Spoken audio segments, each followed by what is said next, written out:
Cause you're now,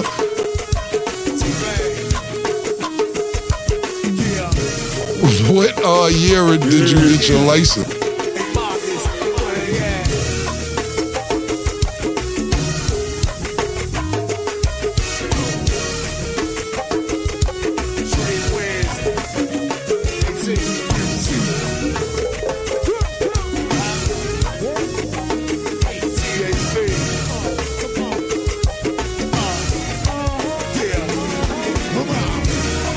In my license, it doesn't have color. Cause your face is the color now. What year did you get your license?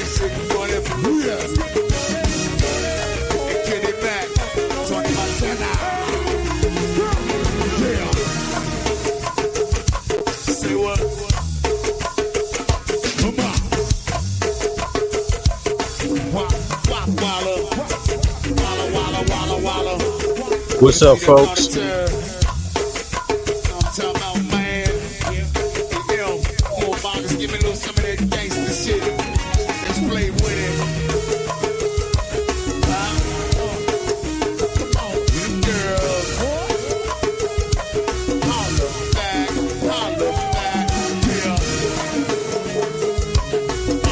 All right, everybody's heard the news about Cameron, you know, and again, I don't find it anything coincidence. You know, if you zoom out, you got to ask yourself the first question: why are we having this conversation now?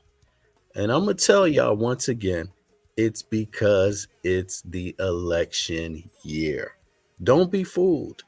Don't be played with. Don't be toyed with. It's not by happenstance that all of a sudden we got to talk about, I don't know who I be.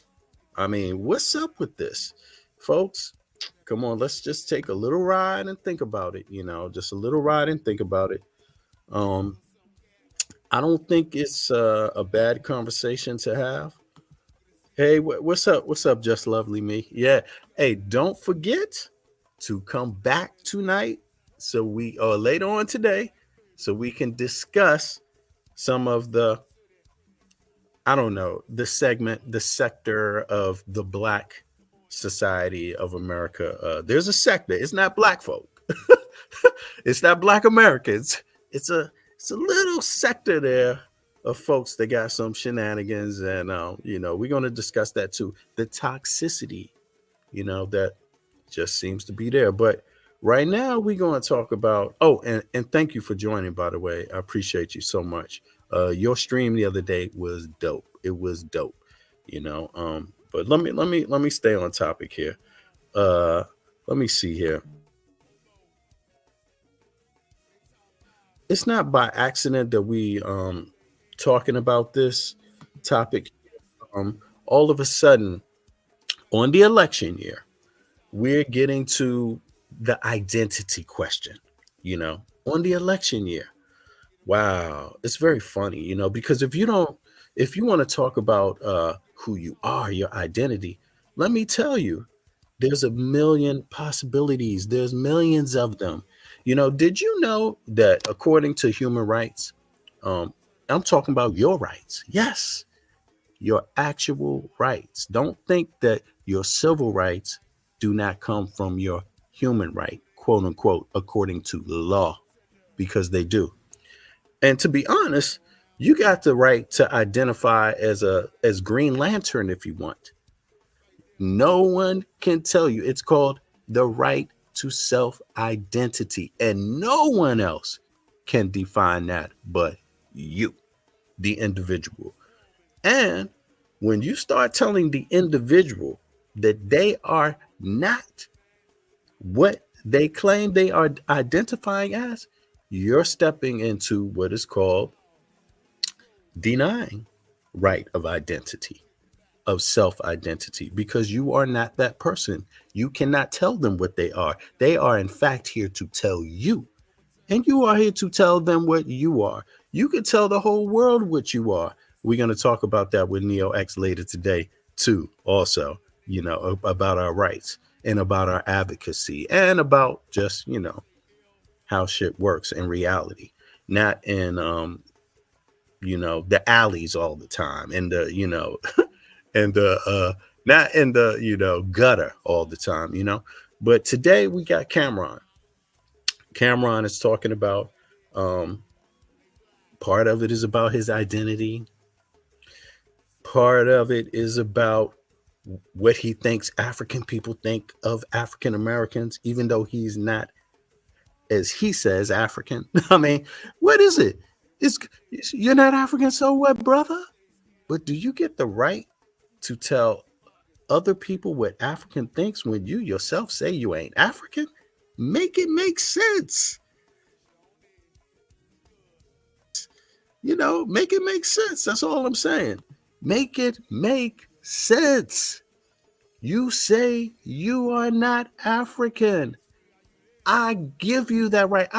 I'm not contesting that, brother. You ain't African. You're not African. But if you're not African, how can you tell people what African thinks? How can you? You know how many Africans there are? Do you know how many Africans you would have to survey to know what the fuck they think, brother? That would be like me saying Neo X represents Black Americans when she's one individual, right? That would be like me saying Farrakhan represents all Black Americans. All Black Americans think like what Farrakhan think. All Black Americans think what Dr. York think. All Black Americans think what what Bill Cosby thinks. All Black Americans think what I don't know, come on. You know what I'm saying? It just don't make any sense. You speak for what you think, brother. You only speak for what you think. And better yet, shut the fuck up talking about what other people think when you ain't other people, brother. You don't know. You don't live in their fucking heads, you dumb motherfucker. Like, really, this dude is a fucking coon. And I'm not saying that because he's calling himself Black American. I'm saying, what the fuck, dude? Let's keep it real. Fair is fair. If anybody comes up on this panel and says they're Black American, they're not African American, I don't give a fuck. That's dumb. What the fuck? Why would that bother me? Why would that bother me? I mean, anti-Black racism still exists. Anti-Black racism still exists, brother. You see what I'm saying? You see, it doesn't bother. Anti-Black racism exists for the African too, brother. Don't you get that? It exists for the Black Native. It exists for the Black American. It exists for the Black Pan American. It exists for the Black European, brother. Who gives a fuck? You have every right to identify. You can identify as a piece of shit. It's your right. But Cameron has a history. He has a history of hate, producing hate, demeaning women, and really just being a goddamn, I mean, come on, man. Come on. Has Cameron ever really done any type of activist work? Does Cameron support reparations for Black Americans? I mean, why don't he just come out with it and just say, I use my platform to support reparations for African Americans because it's election year. My people want something for our suffering. We don't care. I don't care what the fuck you call yourself, dude. It's about what your family went through. See, even though you call yourself Black American, you might have the same family history as someone who calls themselves African American. And then what? And then what? You really going to sit around and tell somebody else that they ain't fucking African American? Are you really going to do that? When you only have the right to self-identification? What if a white man said, you're not Black, you're a nigger? Remember that? It still happens on Earth. White people tell Black people who they are all the fucking time. And if you're a stand-up Black person, you say, fuck you. You don't have that right.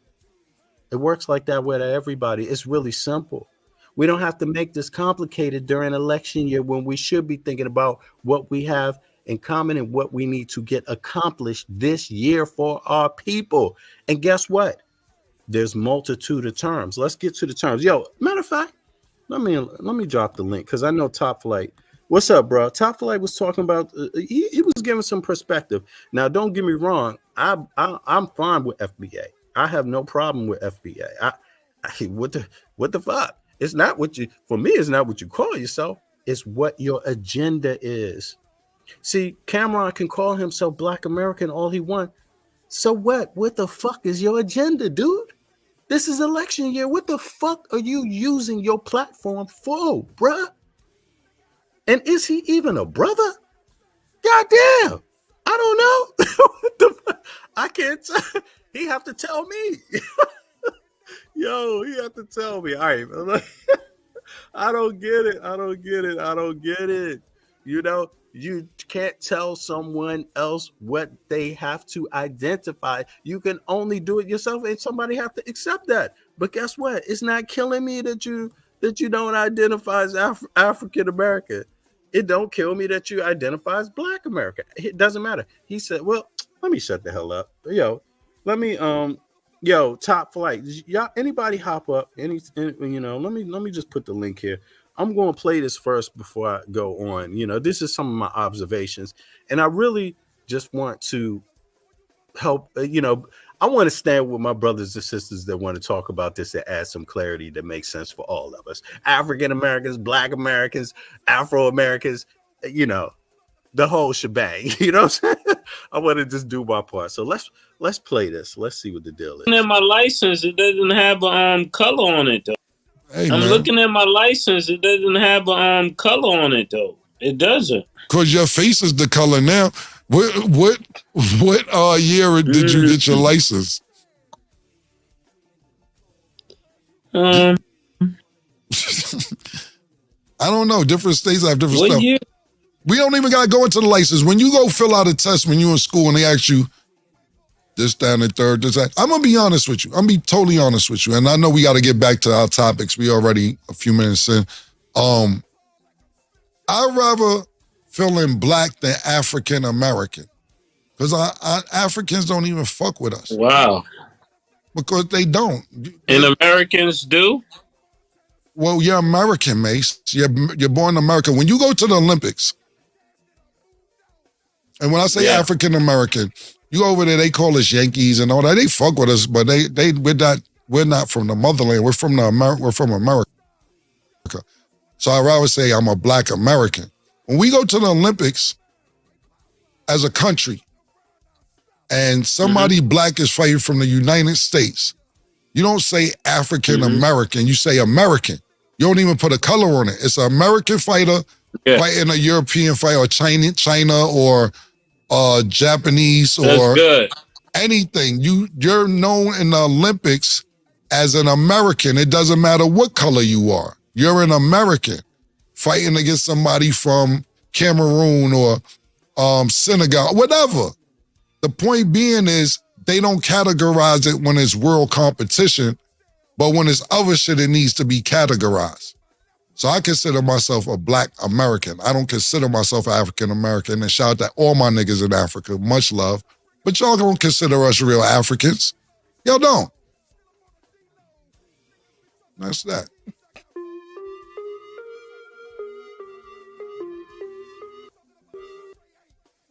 It's world competition, but when it's all right, I'm gonna bring it back.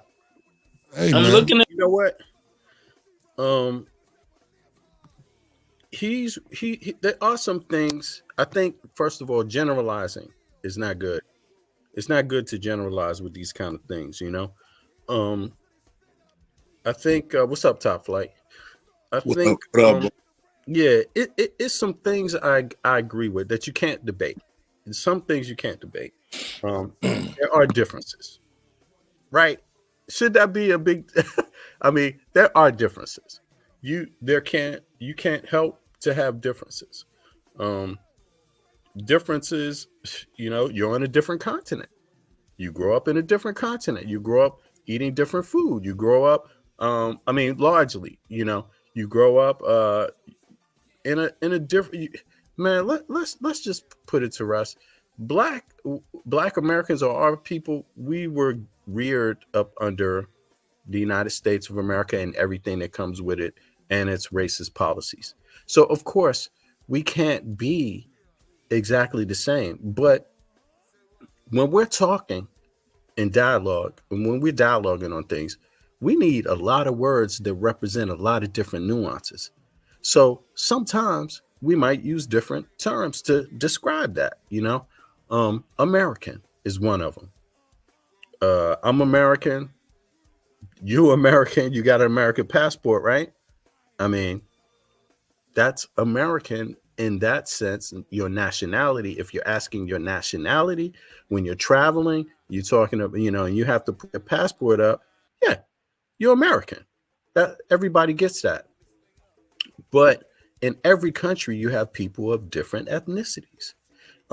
Even in America, among Americans, you have different culture among Americans, right?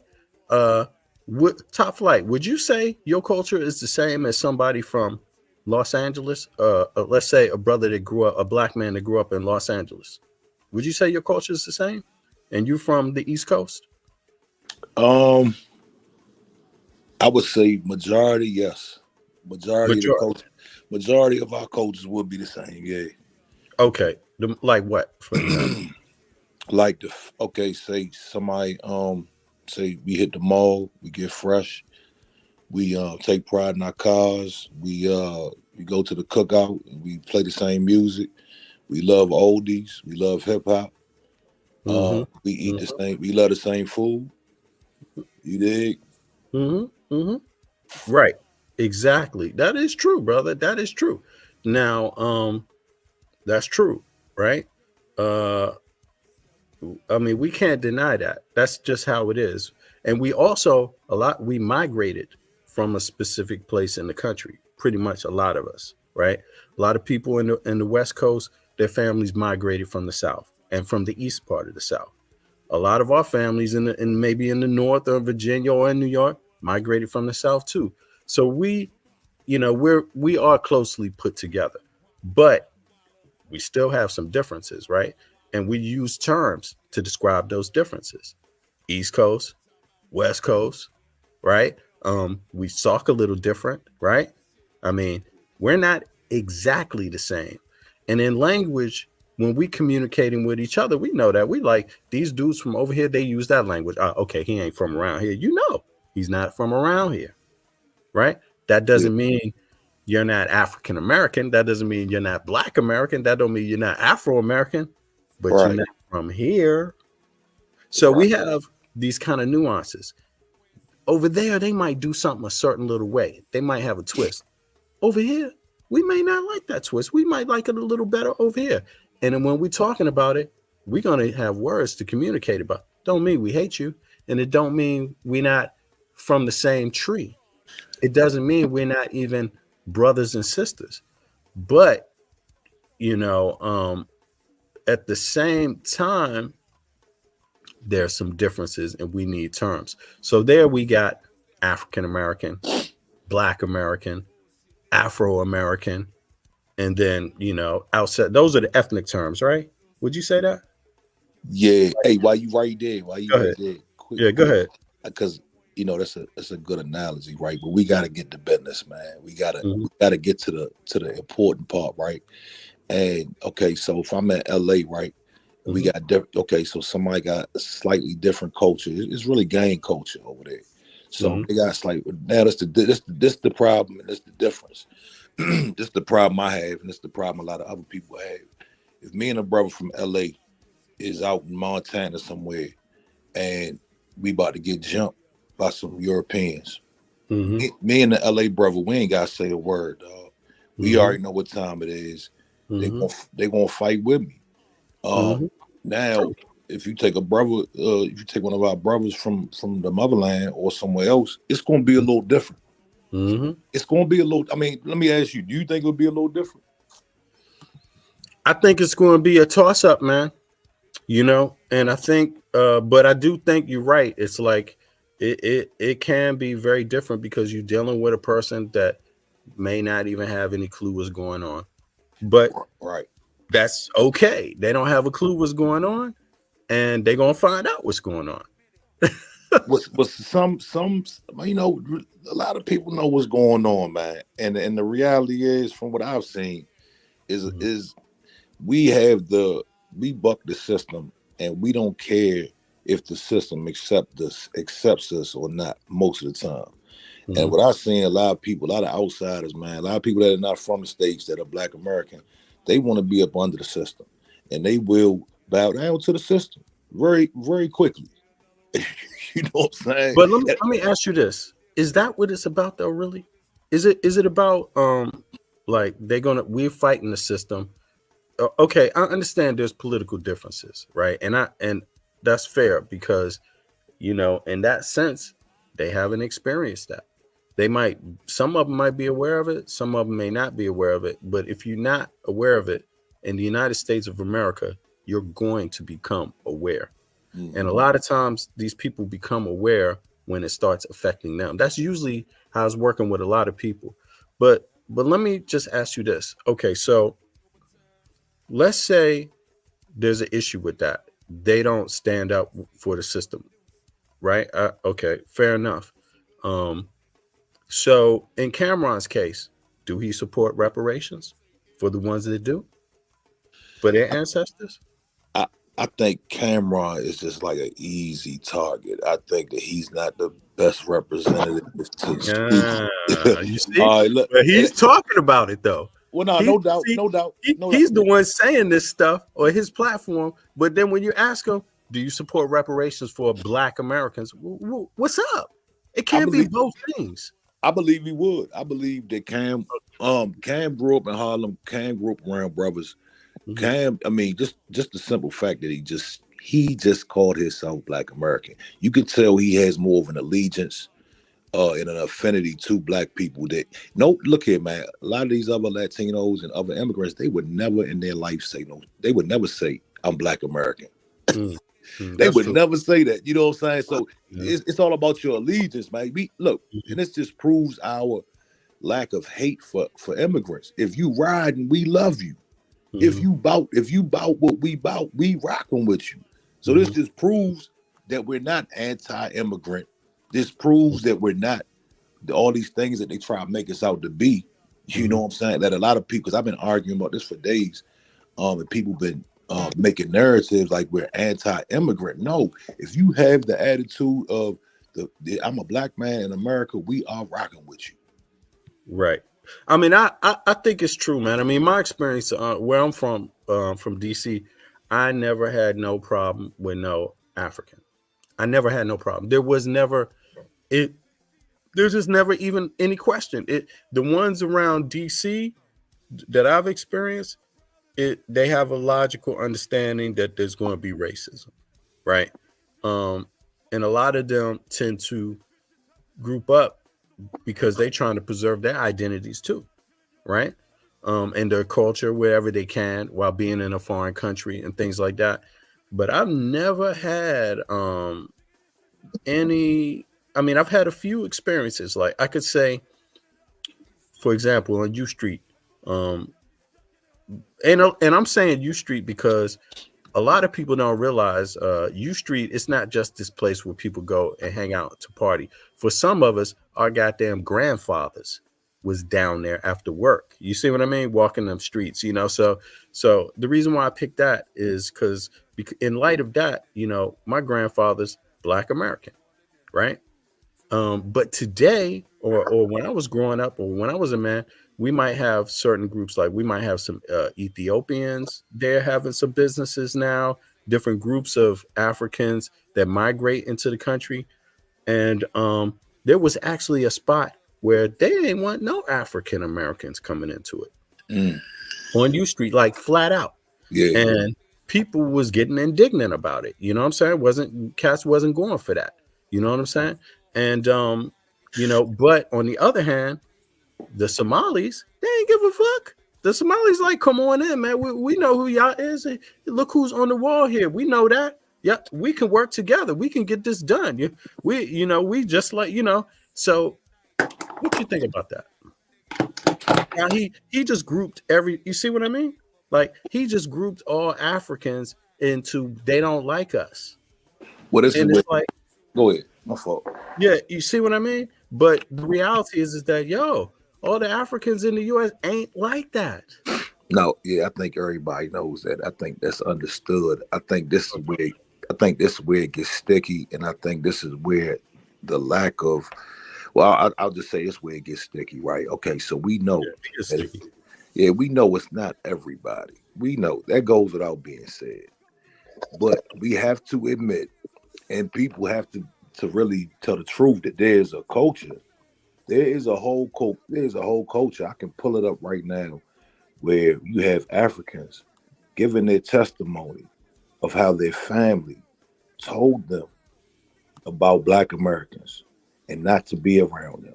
I mean, I can pull up. I pulled it up for a dude the other day, and he just, he was in denial. Mm-hmm. Now now when we say some, there is a whole culture. I'm gonna say it again. This is common practice. Yes, not all. We know it's not everybody. This is common practice for people to have what they call the talk.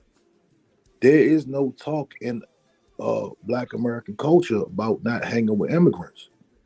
There's no you know what I'm saying? Well, you sure about that? I'm 100%. Yeah, I got pushback for that.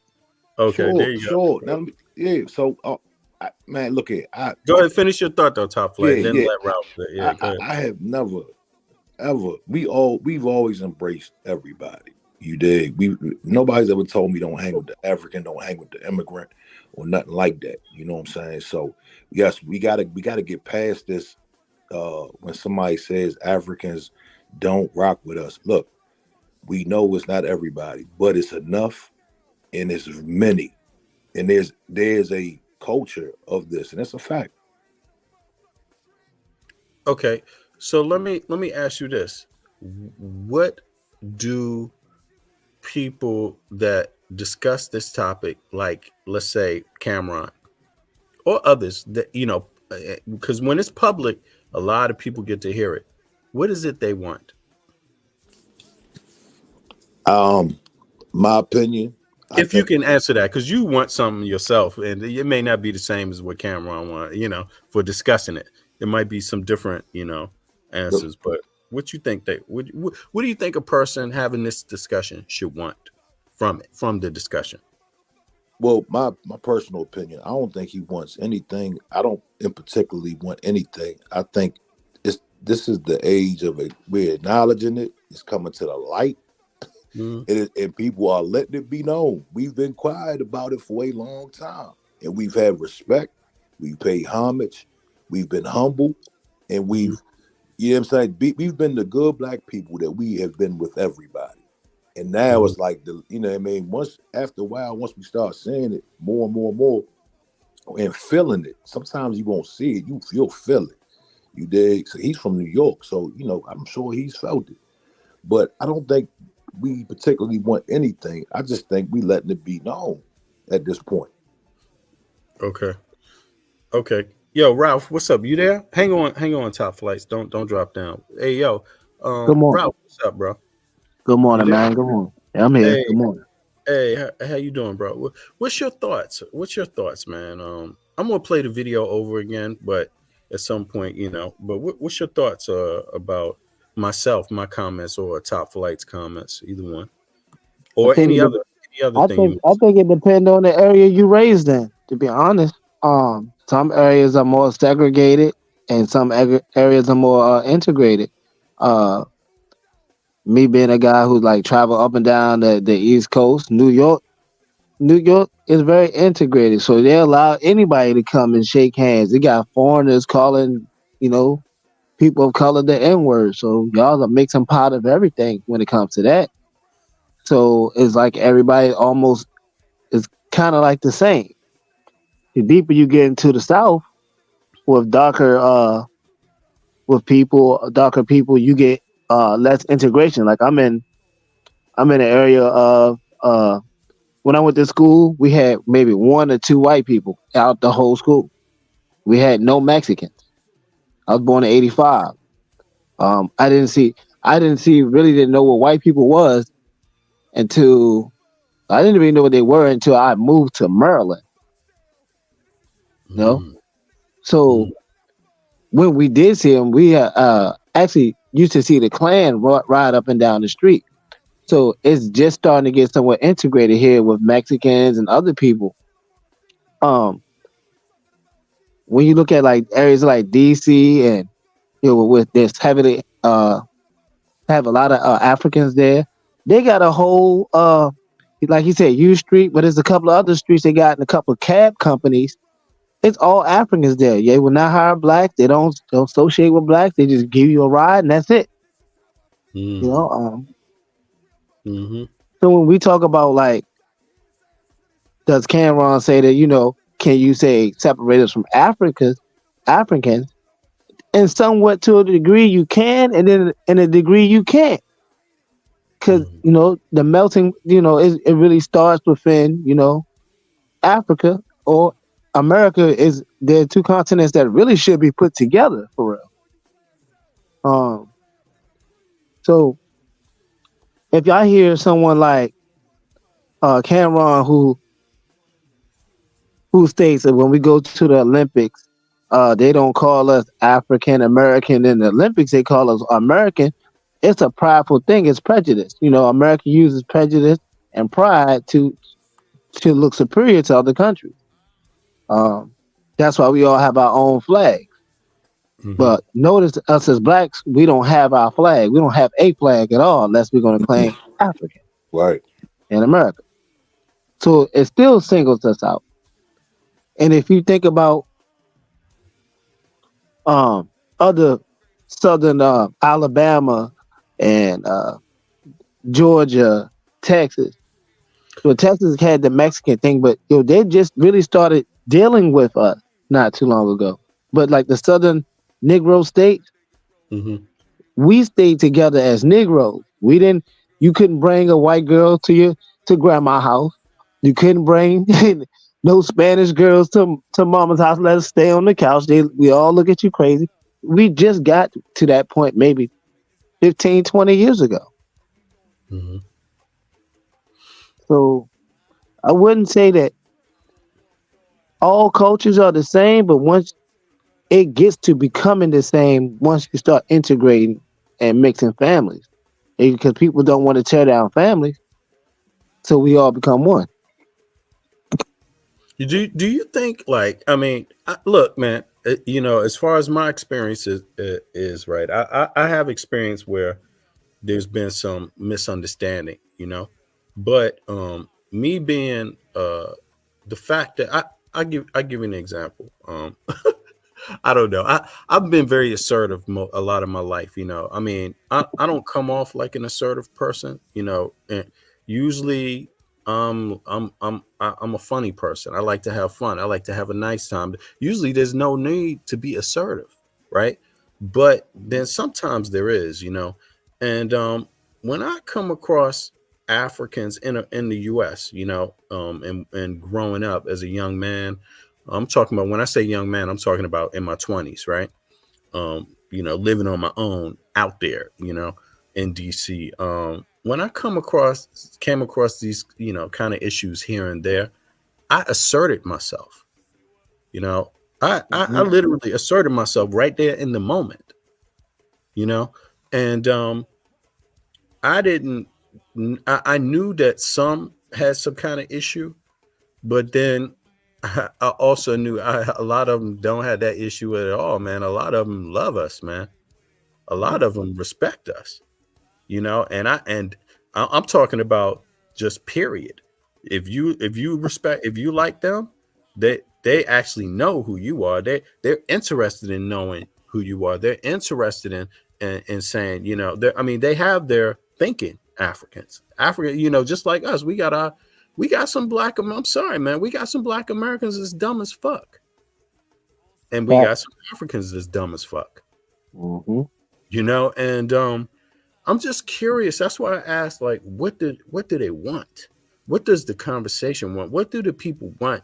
And I'm not saying that it's not worth a conversation. It's definitely worth a lot of conversation until there's some understanding. But for me, it's like I expect somebody that talks about this stuff to be able to say what they want. I don't believe it's bad to talk about it, though. There's obviously a need to discuss it. I don't think it's bad to discuss it, but we're going to have to be assertive, regardless of what. When it really comes down to our beliefs, we know the cream is going to rise, and it's going to be some of us Black Americans that's going to be assertive about our position on this, and there's going to be others that are going to be assertive and disagree with that position.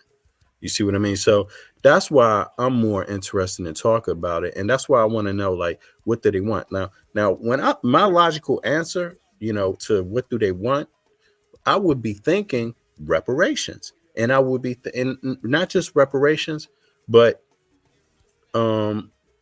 understanding that benefits allows African or Black, that allows Black Americans, the ones, because words are words, bro. There's going to be a lot of people that's going to end up calling themselves Black American too now, because if they think they can get something out of it. You see, the word. That's right, and it should not be allowed. And, You know? and I'm one of those people. I'm going to look, V. You saying something? You saying something cold right now? So you cold hearted. You saying something? I've seen it happen, man. People listen. Look, so, like I said, I was telling you earlier. I just took my daughter to school. Daddy-daughter breakfast. So not one white child there. All Black fathers there. No white children in this school. The teachers is 98% Black. I think maybe out of the situation, there's probably 2 or 3 Latino teachers or Spanish teachers. But it's basically all Black school, right? So when these kids grow up, they don't really interact with white people until they go into a different environment. Now, I'm going to say this. You get people who mix breed, they'll come and say, well, my dad's Black or my mom's Black. No, you're mixed. That doesn't mean your family suffered the same thing. So here in the South, we didn't believe in mixing. So we will look at it like, you don't deserve the same benefits. And then there will be a lot of Spanish people who's going to say the same thing. They're going to say, well, our peoples were slaves too. And what about the land we own? What about our reparations? You know what I'm saying? And now we all know here in the South, whites and Mexicans get along. They make babies. You get the lighter Mexicans. They're going to be like, well, we're somewhat Black and white and Spanish. But do they deserve the same reparations as people of slavery? No, they don't. No, you mean, do they deserve reparations from the people that were enslaved in America? Yes, that's what I'm trying to say. Yes, sir. Yes, sir. Right, because they were Black. Because there's a lot of atrocities on Earth. People shouldn't be denied whatever atrocity, whatever reparations for the atrocity they experienced. You can handle that. That can be handled. You see what I mean? Just like they handled the law with the Asian hate crime law. They handled that. They put a name on it. Yeah, if you want to get down to Hispanics or Spanish people or Mexicans and what they experience, you can get down to that. But the thing about it is that there is also it's unilaterally understood, universally understood across all nations that sign onto this UN shit that Black African Americans, whatever you want to call them, because they were Black, because they were descendants, because of this in America, because of the hierarchy system that said you're Black, you will be not free. You will be a slave, and your child will be a slave. Those people are a specific group. So I don't have no problem with somebody else trying to get theirs for whatever they got. But is that we're not talking about them though, right? We're talking about us. Right. Well, yeah, but they would try to blend. They would blend in like us. So we can't. I can't allow them to blend in like us. No, I agree. Because if they get the same kind of benefits we get, and they're just blending in, they're going to use their same tactics. Say, we want to build ourselves up, build a bit stronger communities.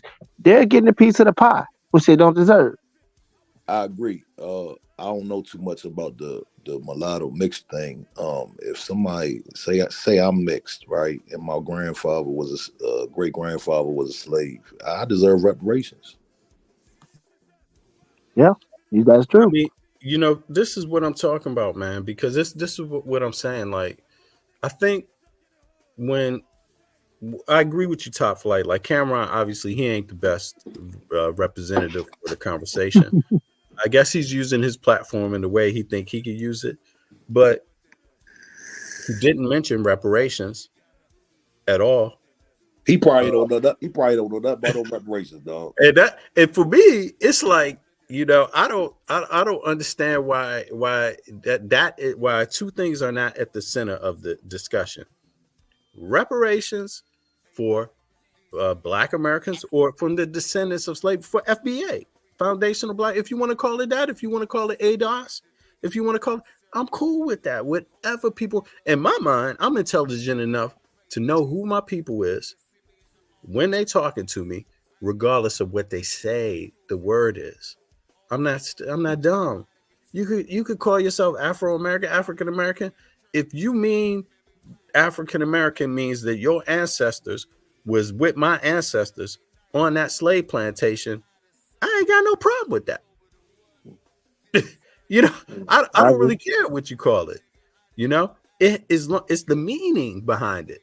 And so I'm not, so for me, it's like, my thinking is like, if you have these conversations, you got to have it with the word reparation behind it. Because isn't that what you're talking about? You're talking about rights based on the history and how we've been affected ultimately. Even if it's not called reparations, maybe it's just part of reparation is the realization and the discussion too, that helps other people realize that, hey man, African Americans Black Americans, descendants, ADOS people, we go through this shit. We grow up in a society where our ancestors toiled in it, and then some immigrants come over and benefit from it. If the discussion is about that, that's great, but ain't that called reparation too? It's not the economic side of it. Yeah, it is, but it doesn't feel right. It don't feel right though. It's right, but it don't feel right. To a degree, I'm gonna use Cameron personally.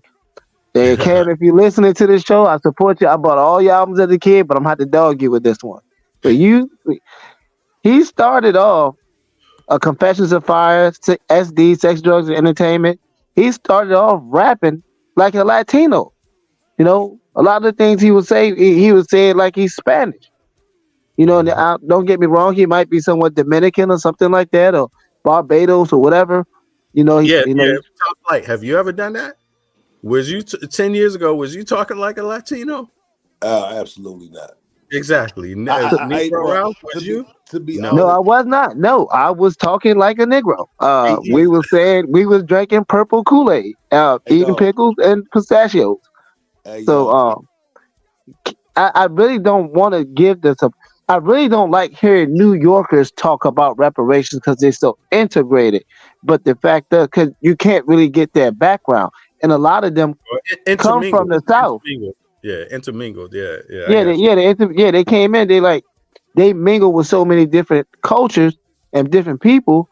It's like, and then a lot of their grandparents and great grandparents come from the South. But when you look at them, they're a different breed of people. So it's like when I hear Cameron talk about this subject, when he was rapping horse and carriage, Mamacita, si señorita, I wanna rise. I'm like, whoa, you really on your Spanish? You're not really with us. You're not the DMX. You're not bringing the Negro culture to this thing. You're bringing the Latino culture to this thing. So why does he get to talk about this? Yeah, I think harping on Cameron is just like ridiculous. I think, you know what I mean. Like, it's a good centerpiece for the stream, but I think nobody really takes it serious. I'm glad he said it to be honest, it needs to be said. I'm looking at the message, not the messenger. You see what I'm saying? I'm not even looking at cuz. Like, I'm just glad it was said out loud. Hey, and maybe, just maybe, a lot of the Africans and whoever else can hear it and say, you know what, we need to treat our brothers better over there. Mm-hmm. But ultimately, you know what? I think you hit something there. I think ultimately, with this is what I agree with you. The conversation got to be had, period. And if it's not gonna be had in a progressive manner, then it gets had in the other way, in the less progressive, and where people just blurt things out, and then the realizations happen that way. But yeah, I agree with you, man. It needs to be said. It needs to be said. I don't like how he's saying it necessarily. I don't agree. The one thing I don't agree with is when he says, let's play it back now. Let's go back. Let's play this one more time, because I don't want to just make up shit here. Hey, I'm man, looking at my license. It doesn't have color on it though. It doesn't. because your face is the color now. What year did you get your license? I don't know. Different states have different stuff. Year? We don't even gotta go into the license. When you go fill out a test when you're in school and they ask you this, down, and third, this, that, I'm gonna be honest with you. I'm gonna be totally honest with you. And I know we gotta get back to our topics. We already a few minutes in. I'd rather feel in black than African American. Because Africans don't even fuck with us. Wow. Because they don't. And Americans do? Well, yeah. All right.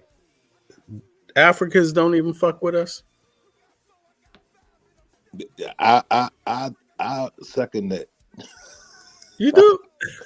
Well, middle class Africans Where don't. you living at though? We got to be fair though. Where you at? Where you living at exactly? Where you getting this at? I live in Cumberland, Maryland.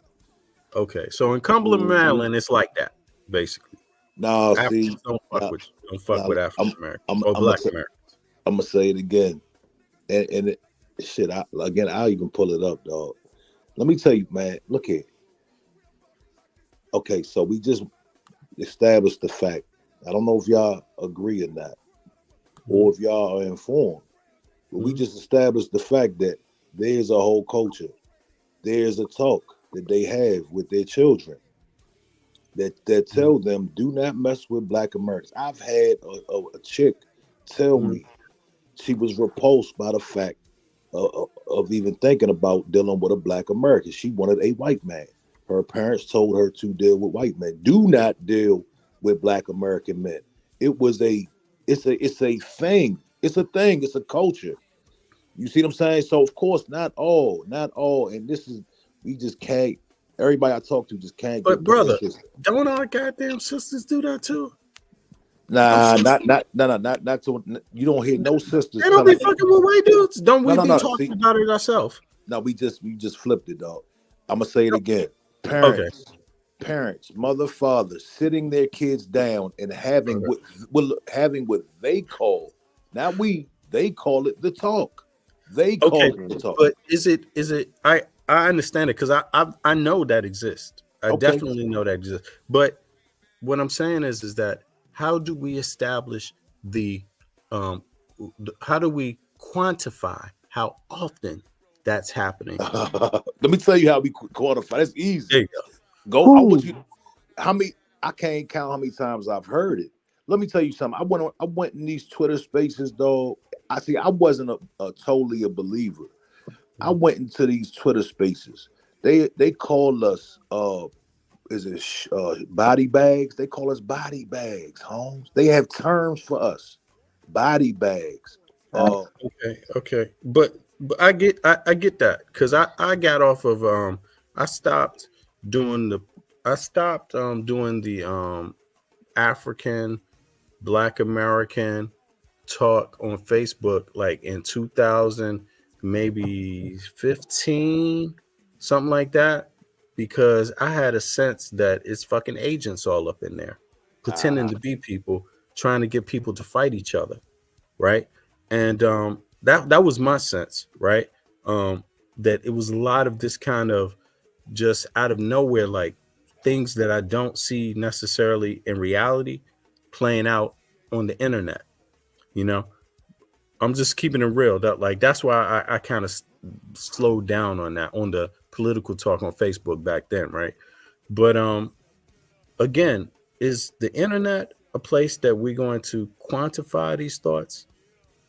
I just gave you personal experience. We have Africans telling us in a matter of fact, I seen the clip. I'm not saying no. You saying you're qualifying it. I get that it exists. You see, we can bring examples of that this exists. But when I say quantify, I'm talking about the mass. Yeah, the mass of them things. Absolutely. How widespread this is. Let me tell you. The clip I posted the other day in my debate with a young man, the lady was an African herself, and she was telling Nigerians to stop doing it. Okay, she was on a panel telling people to stop doing this. That's how bad it is. So is that not quantifiable when you got to get on a panel? No, it's not. It's qualifiable. It's qualifiable. It means it exists. It's a problem, and it is a problem, you know, just like a lot of problems. I mean, think about this, man. What do people say about African Americans? And it's just because it's being said, is it quantifiable? Is it actually what African Americans think and do? Or is it what someone's experience led them to believe all of us think and do? And that's what I mean. Like, qualifying is that you're giving examples, real life examples that does exist. Quantifying is counting all of them. I know exactly. And knowing the percentage. You see what I mean? Like, I know. Because look, if 30% of them think that and 70% don't, we're damning 70% of them. Let me tell you, bro. Enough. That's all I'm saying. Look, the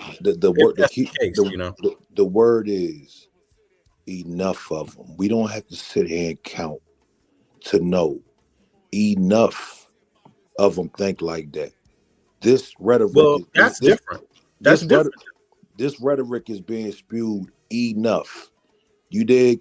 We don't have to count it. I'm not going to sit around and count. But look, don't you know? Don't we see there? Like, there's progress there, and there's also an adjustment there, because saying there's enough of it, that's like saying there's enough heroin addicts. Yes, there's enough. There's enough. That nobody's arguing that. Shit, that's a problem, right? There is enough, but this comment that he said, let's bring it back. And this is for anybody else that's saying this stuff. Like, they're saying this. Let's bring it back. Because I think at one point he says Africans don't like us. That's the majority, brother. That's not enough of them. That's not saying there's a problem with them. And keep in mind, Nigerians and Ghanaians have the same conversation among each other. They have the same issue.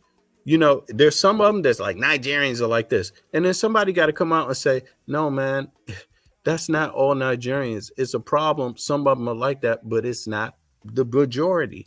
How do you know the majority? And that's what I mean. And there's issues among all of us, man. It's not a misunderstanding about Africans and African Americans.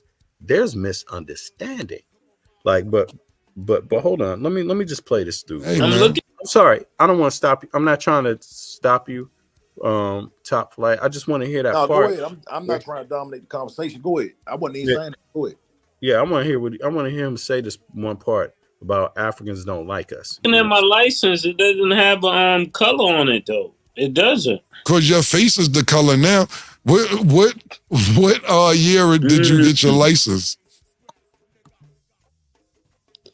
I don't know. Different states have different stuff. Year? We don't even got to go into the license. When you go fill out a test when you're in school and they ask you this, that, and the third, this, that, I'm going to be honest with you. I'm going to be totally honest with you. And I know we got to get back to our topics. We already a few minutes in. I'd rather fill in black than African American, because Africans don't even fuck with us. Wow. Because they don't. And Americans do? Well, you're American, Mace. You're born American. When you go to the Olympics, and when I say African American, you go over there, they call us Yankee. All right, that was it. Africans don't even fuck with us. You know, to a degree, it's classifications. I think it really has something to do with the upbringing, but also money. So, like, if you notice, all poor people have kind of like the same type of. Not gonna say all people, but a lot of poor people, they do things a certain type of way, because society makes it that way for them. Okay, their poor is not our poor, but in a degree, it is. You know, if we just got to be dirt poor, like homelessness, they would have to, do the same things that someone that's dirt poor in Africa would do, and then somebody who's rich would do the same thing. So what I'm really trying to say is, like, if you get a person with a middle class African, of course they're gonna want the best for their kids, just like a middle class American will want the best for their kids, right? And you're gonna make standards for them. Don't date these type of girls, this type, and you're gonna put your children around certain type of people and other certain type of children. So you're gonna try to. It's gonna become a different culture. You're gonna create a different culture through money, not through ethnicity and family values and rules. You're going to create something different, and that's when we all can start saying things like, "Yo, I don't fool with this person, and I don't fool with that person," because we don't live the same. So if you can bring an African here to Virginia, we got some like in Richmond, Petersburg. We have a, I wouldn't say a large variety, but like you say, you're Ethiopian with hated Nigerian. I dated a girl from Sierra Leone, and her father and mother said, "Oh, you got a black man. Go get you a white guy or hardworking Spanish or another African. Why you with a black guy? He's not gonna go nowhere." See what I'm saying? And I dealt with that, but her parents were poor, but wanted the best for her, not knowing that I was taking care of her daughter, of their daughter, So it's really about income. People only talk that way when your money can make you talk that way. When you're broke, you want help from everybody. You want to talk and be around everybody. You're trying to get something going. When you got money, you don't. You kind of isolate yourself and do things you want to do. So, hey, it's classifications to it. What I'm hearing from Black Americans, what I'm hearing from my brothers over here, and respectfully, man, I'm hearing a lot. We're giving a lot of passes out. We are so compassionate. We are so understanding and spiritual that we give so many passes out. But the problem is, just like my man said, yes, he acknowledges that people, tell their kids not to deal with us. But the problem is, when the Africans get into politics, when they get into positions of power, and they start demeaning and stepping on us, will we realize then that this was a problem? If you're going to tell your daughter and your kids don't mess with black men, what happens when that African comes into Congress? What happens when that African is a CEO? What happens when that African is in a position of power? We giving people passes into our detriment. Okay, but again, I'm just saying, like, where's the quantifiable data on the group? Because when we in the politics, we start speaking that language in politics, we're damning them all, not some. And through our language, we have to be cautious here, because it's again, politics. It's an election year. You know what I mean? Like, these are going to be. I mean, my suspicion is that there's a corporation. He's got money, Cameron. They got money for their podcast. Where'd they get the money from? My suspicion is, like all things, corporations are giving these voices.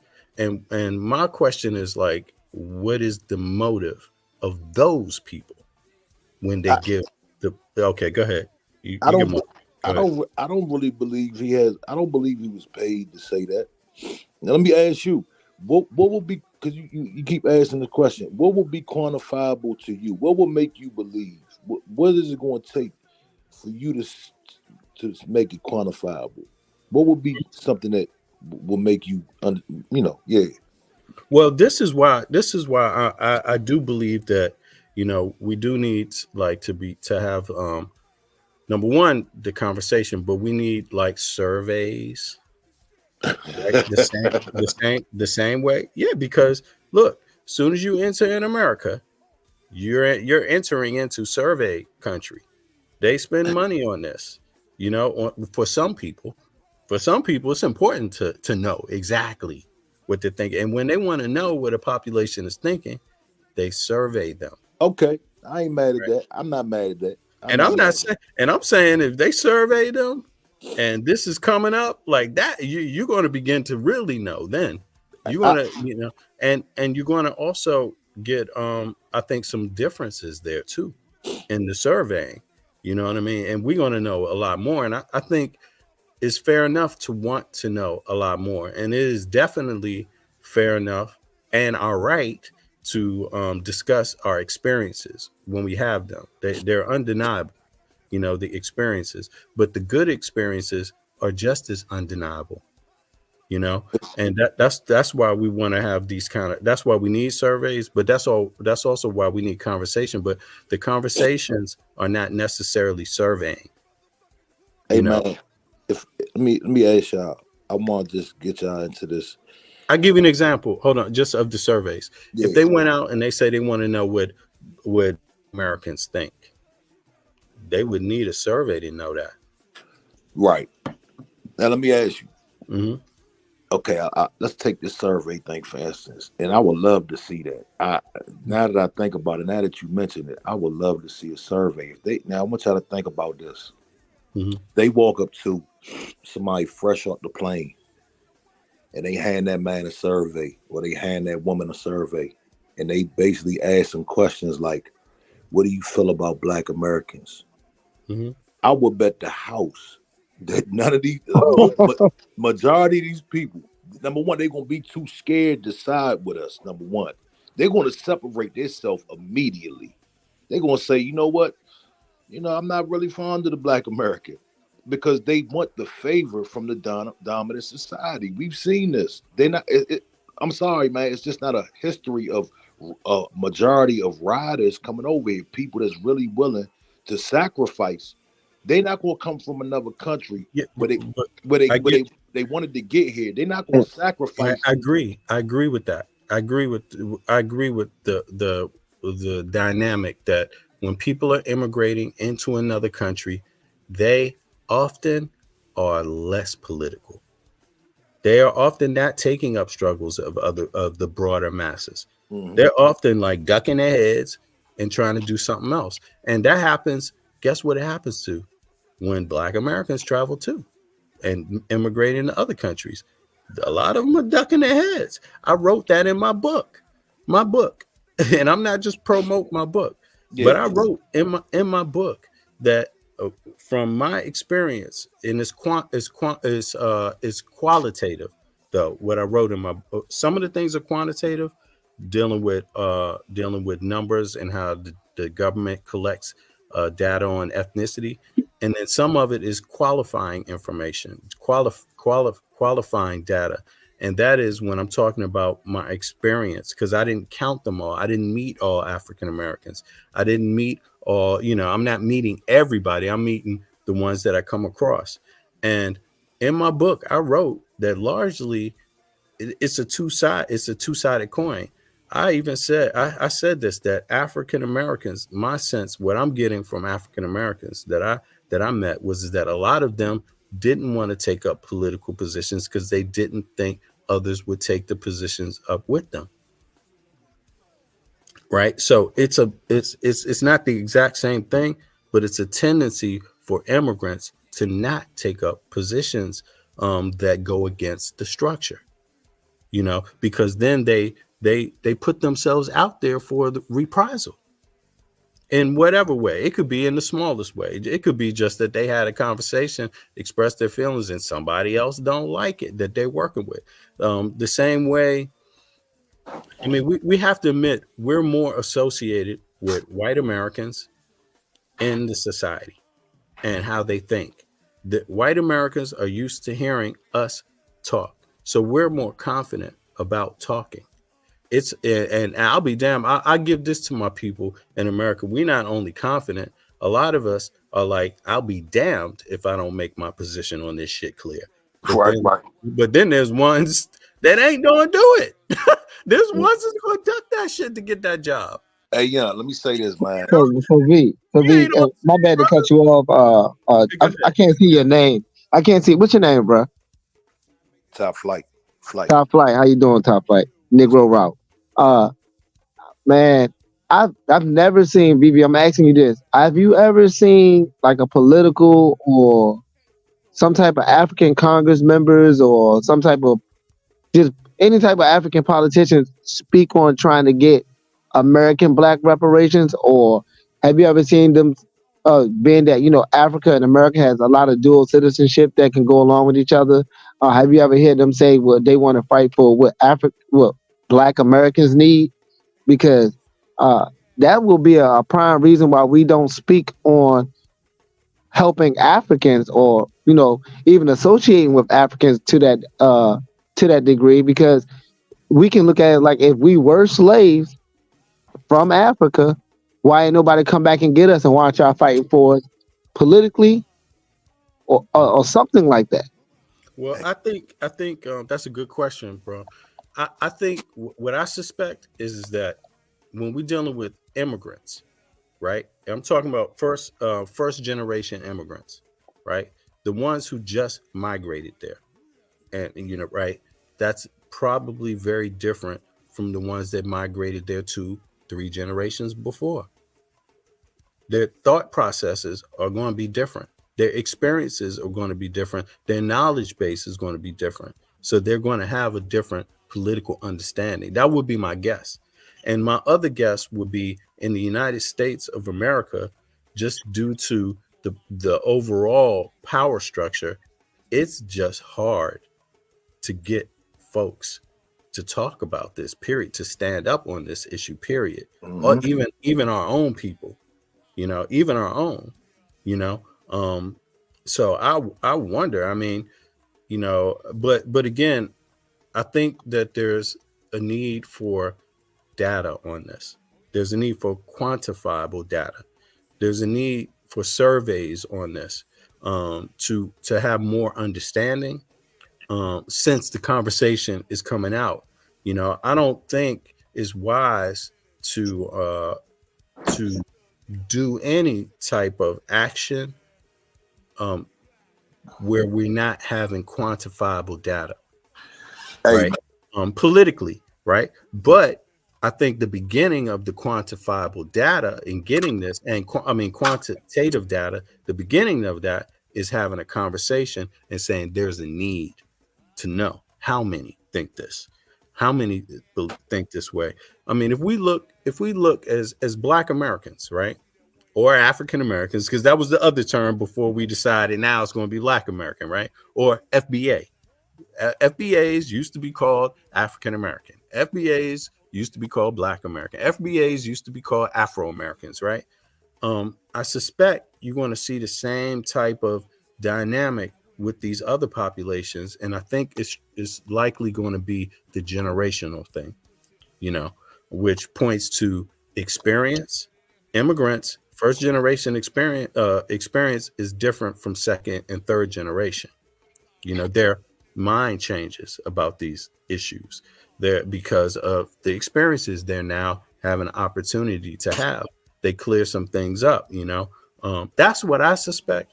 But the other question you asked was how many of them politically, that we have political representation from in Congress and things like that. I'm curious about who are I'm just curious about our own folks supporting reparations. I'm very curious about that because I'm not even seeing a lot of us do it.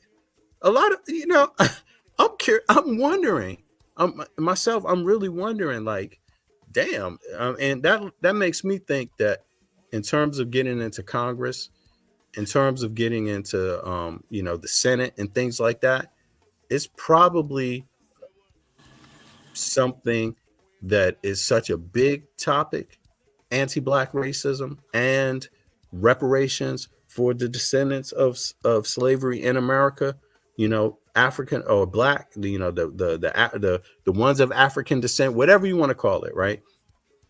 I'm guessing that it's a tough issue for all of us to raise politically and get a vote on. So if you're a black American or if you're an African and you're in the Senate, I think your chances of getting this on the floor in a vote, it's obviously been very, very hard. Hey man, Yeah. let me say this. Yeah, go ahead, bro. Yeah. So I've heard, I can't even count how many people I've heard. If y'all get a chance, go in these spaces. This is why I'm so solid on my position, because I've heard people say out of their mouths, not no bots, nobody paid them to say it.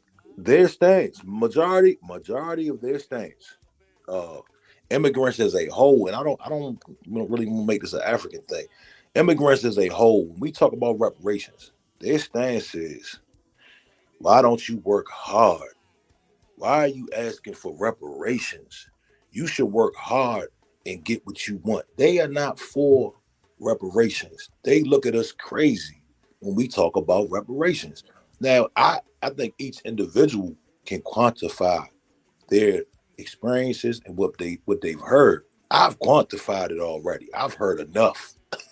You know what I'm saying?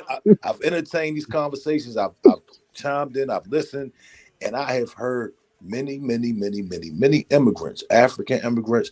They are very firm in their stance. Now, we don't really want these people to speak for us. Don't speak on our reparations. Don't go into power politics, because majority of the time, like you have, I forgot my man. I think his name's. I don't even want to say his name because I might get it wrong. But we got people from other countries speaking on reparations, and they're undermining it.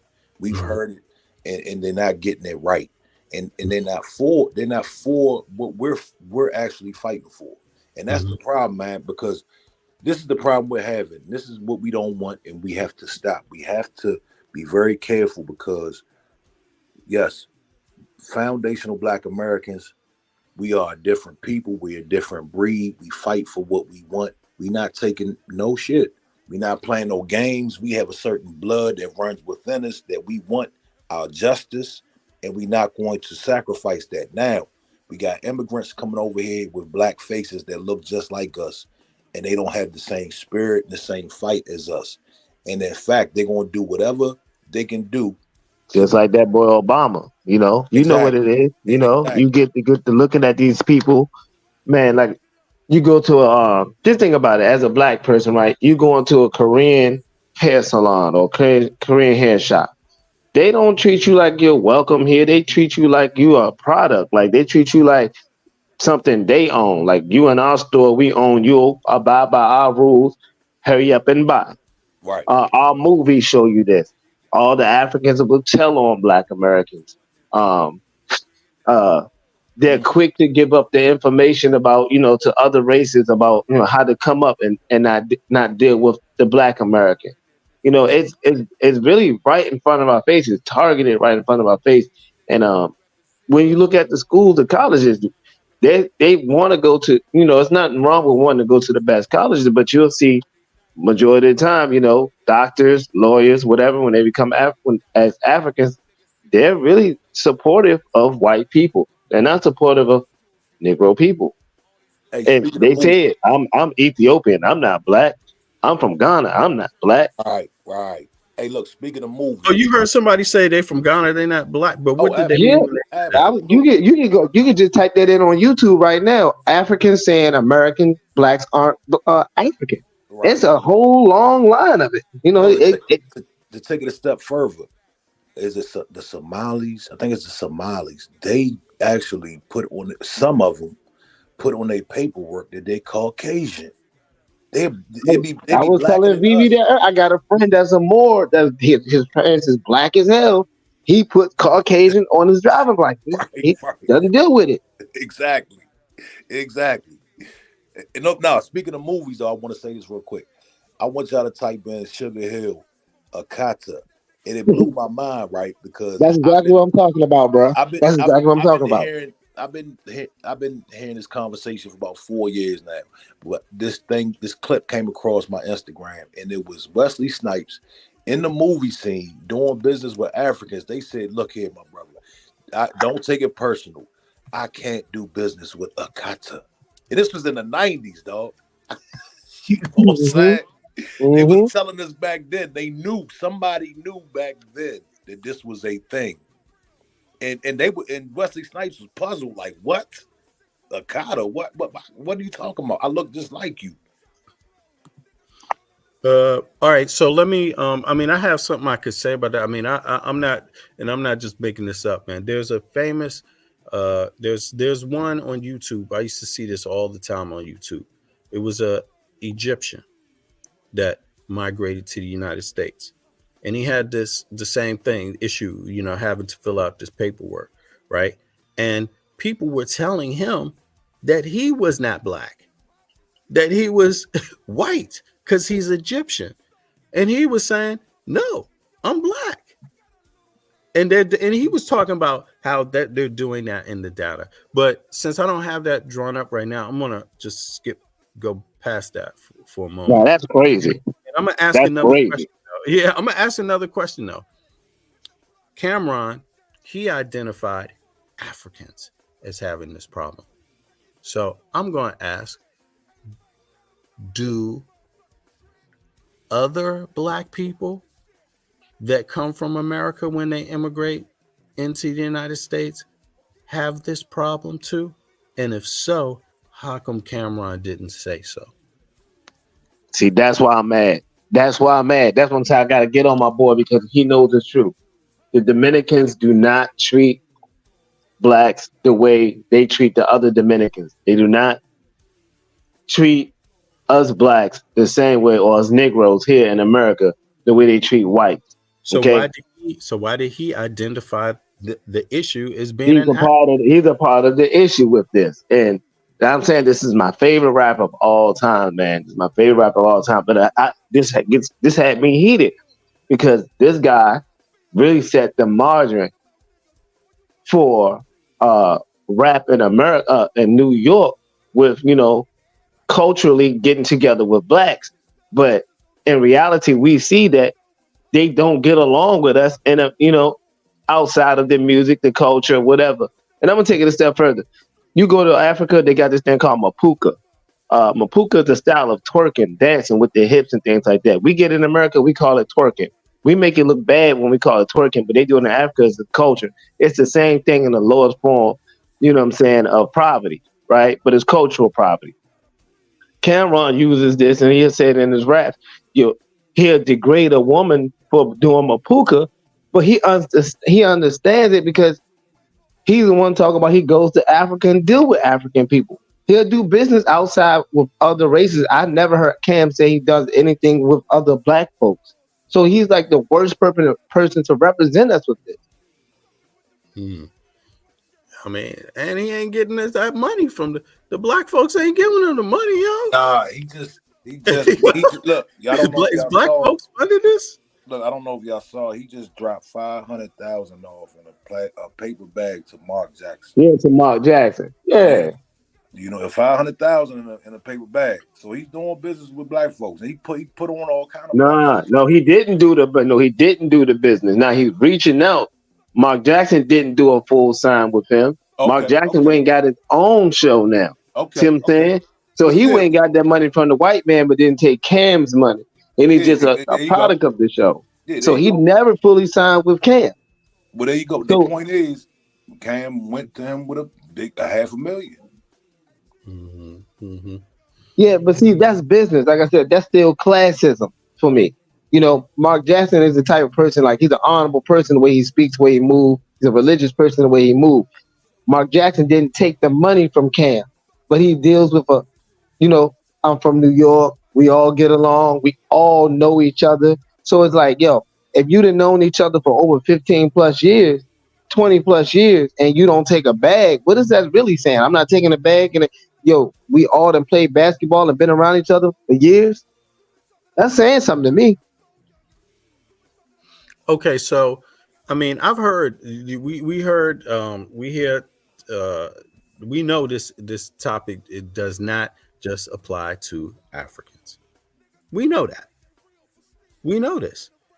We know this conversation has been had on many different platforms, like Tariq Nasheed. I'm not just singling him out. There's others where and he uses that term foundational Black American also, right? And he's identifying Jamaicans. He's identifying many other groups from in the Americas that have Black. It's difficult because people don't even want to stick to one term. But I would say that have African descent or Black, but they come to, from America, other parts of America, come to the United States, and they say they ain't Black. Right? So why is he focused? Why is he narrowing this down here to be in a situation with Africans?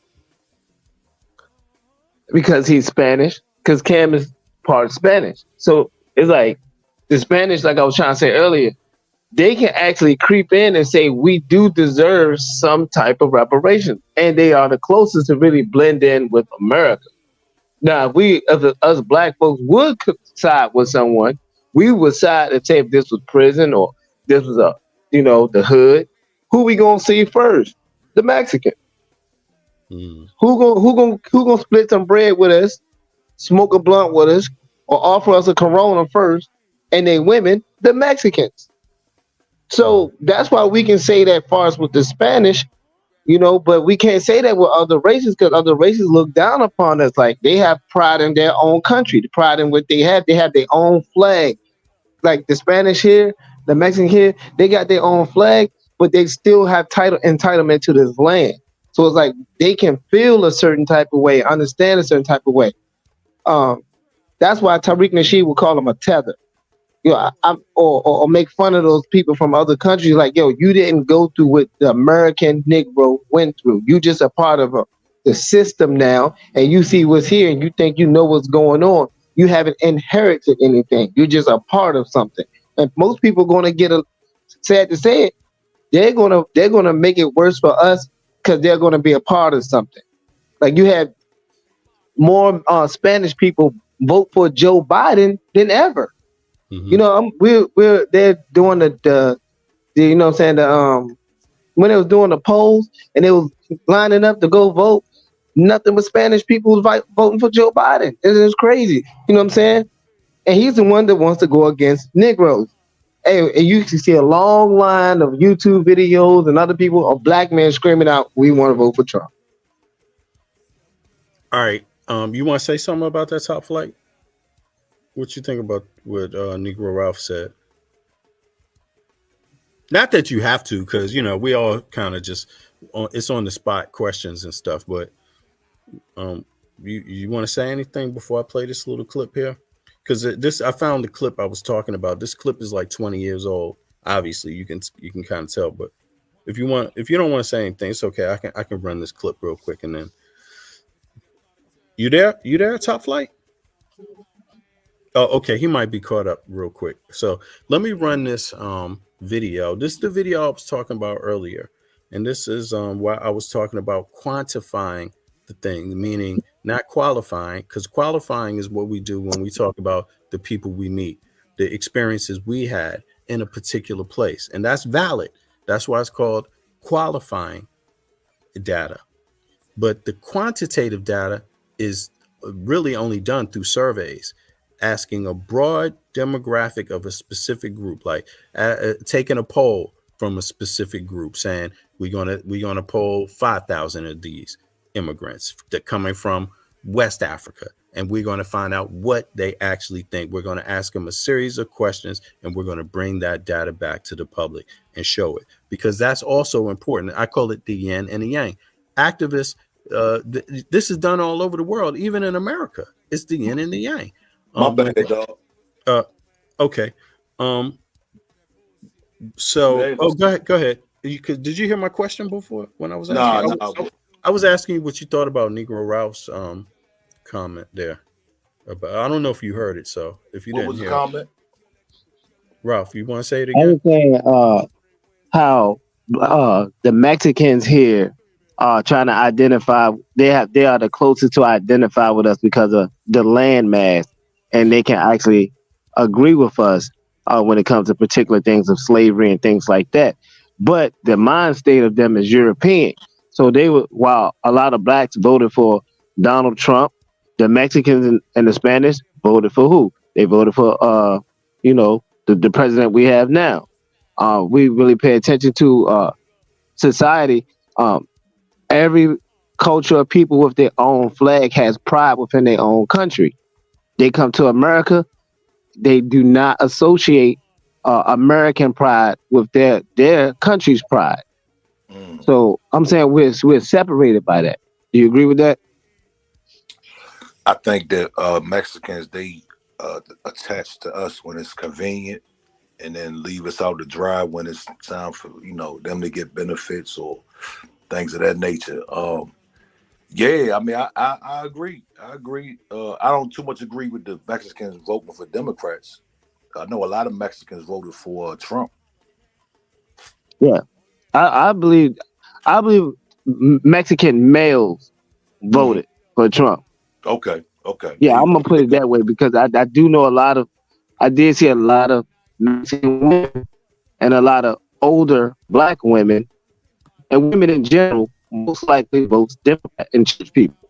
So they vote, it's kind of like we all know this from the hood. Mom to tell you, I'm voting Democrat. I don't fool with no Republican, but don't know anything about what a Republican is. You know what I'm saying?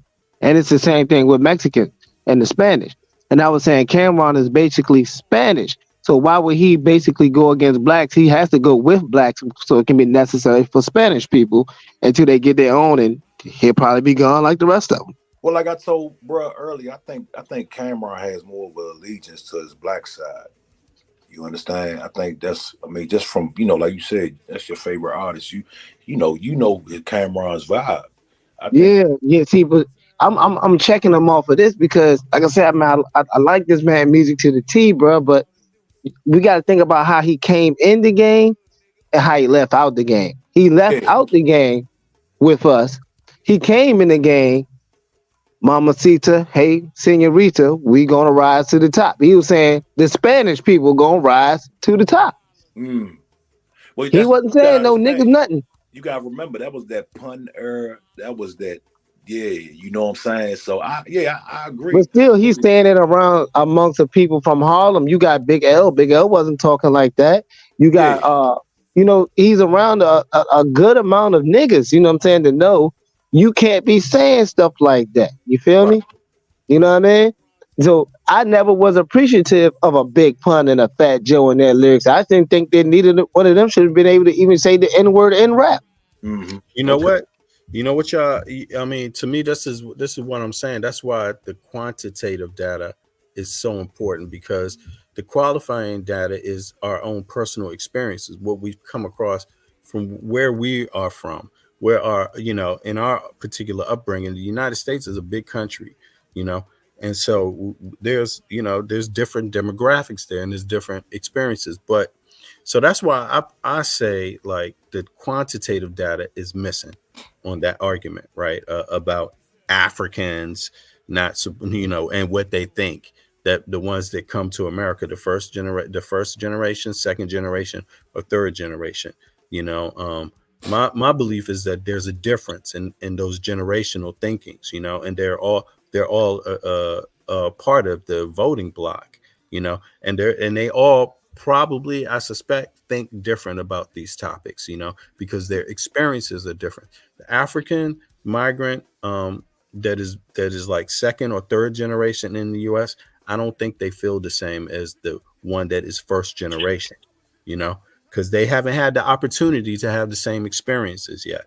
They getting a little bit of it, but it may not be all there yet. But in any case, this is a brother here. I found this video. This video is like 20 years old. And this brother is from Egypt, and he migrated to the United States of America.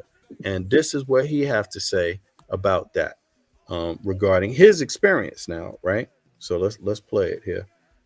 Darker than I am. My mother is lighter than I am. In Egypt, people are identified by the religion first, not the race. So in Egypt, if you are Christian, you are a minority person. But if you're black, you're not a minority person. You are a part of the mainstream society. And I came from this background. And in Egypt, you identify as Arab and as Muslim. And in this country, when I first came, I identified myself as Arab American and Muslim first. And gradually, I became to identify myself as black. I came to the U.S. in 1978, and I became U.S. citizen in 1985. When I became a U.S. resident, I was told by the Immigration and Naturalization that I am white. And I told them that I'm black, and they said, no, in this country, you are white. All Arabs in this country, all Arab immigrants are white. Okay. Is that qualifiable data? Oh, where y'all go to, man? Top flight. Ralph. Okay. Y'all right? Come on, man. Where y'all at, bro? Nah, man, I ended up, my phone got a phone call. I was like, oh, okay. Man, I clicked out the joint. I'm back. Okay, no problem. Let me play this one over one more time. Play one more time for me. Okay. I am a black Egyptian. My father is much darker than I am. My mother is lighter than I am. In Egypt, people are identified by the religion first, not the race. So in Egypt, if you are Christian, you are a minority person. But if you're black, you're not a minority person. You are a part of the mainstream society. And I came from this background. And in Egypt, you identify as Arab and as Muslim. And in this country, when I first came, I identified myself as Arab American and Muslim first. And gradually, I became to identify myself as black. I came to the U.S. in 1978, and I became U.S. citizen in 1985. When I became a U.S. resident, I was told by the Immigration and Naturalization that I am white. And I told them that I'm black, and they said, no, in this country, you are white. All Arabs in this country, all Arab immigrants are white. There you go. Oh, yeah, I totally agree with that. I am a black Egyptian. You see? Now, okay, first I'm going to ask you, is that qualifiable information? No, that's white supremacy. No, what he's saying, though, his experience is it no, qualified? It's not qualified. No, it's not qualifiable. No. What you mean? Because he went from not knowing an identity, claiming Muslim, claiming something else, getting to America and been told he's something else. He don't know what he is. He's been claiming and told. No, he's told he's white when he came to America. He wasn't told that in Egypt or in Africa. He was told that in America. He knows in Africa, when in Egypt, when he see people that look like him, you can't say things like I'm white. But when he comes to America, they can tell you things like that. No, Ralph. He's saying the U.S. made him. They make it's like the census. They ask you, when he was immigrating, they said he was white. They're the ones who told him. It's the immigration service told him. Yeah, because look, they have to keep it that way. BB, I'm trying to tell you. But Ralph, then listen to this. And he himself was like, okay, if that's what it is, okay. He identified before. Listen, let's listen to this statement carefully here, because I don't want to speak for him. My father is much darker than I am. My mother is lighter than I am. In Egypt, people are identified by the religion first, not the race. So in Egypt, if you are Christian, you are a minority person. But if you're black, you're not a minority person. You are a part of the mainstream society. And I came from this background.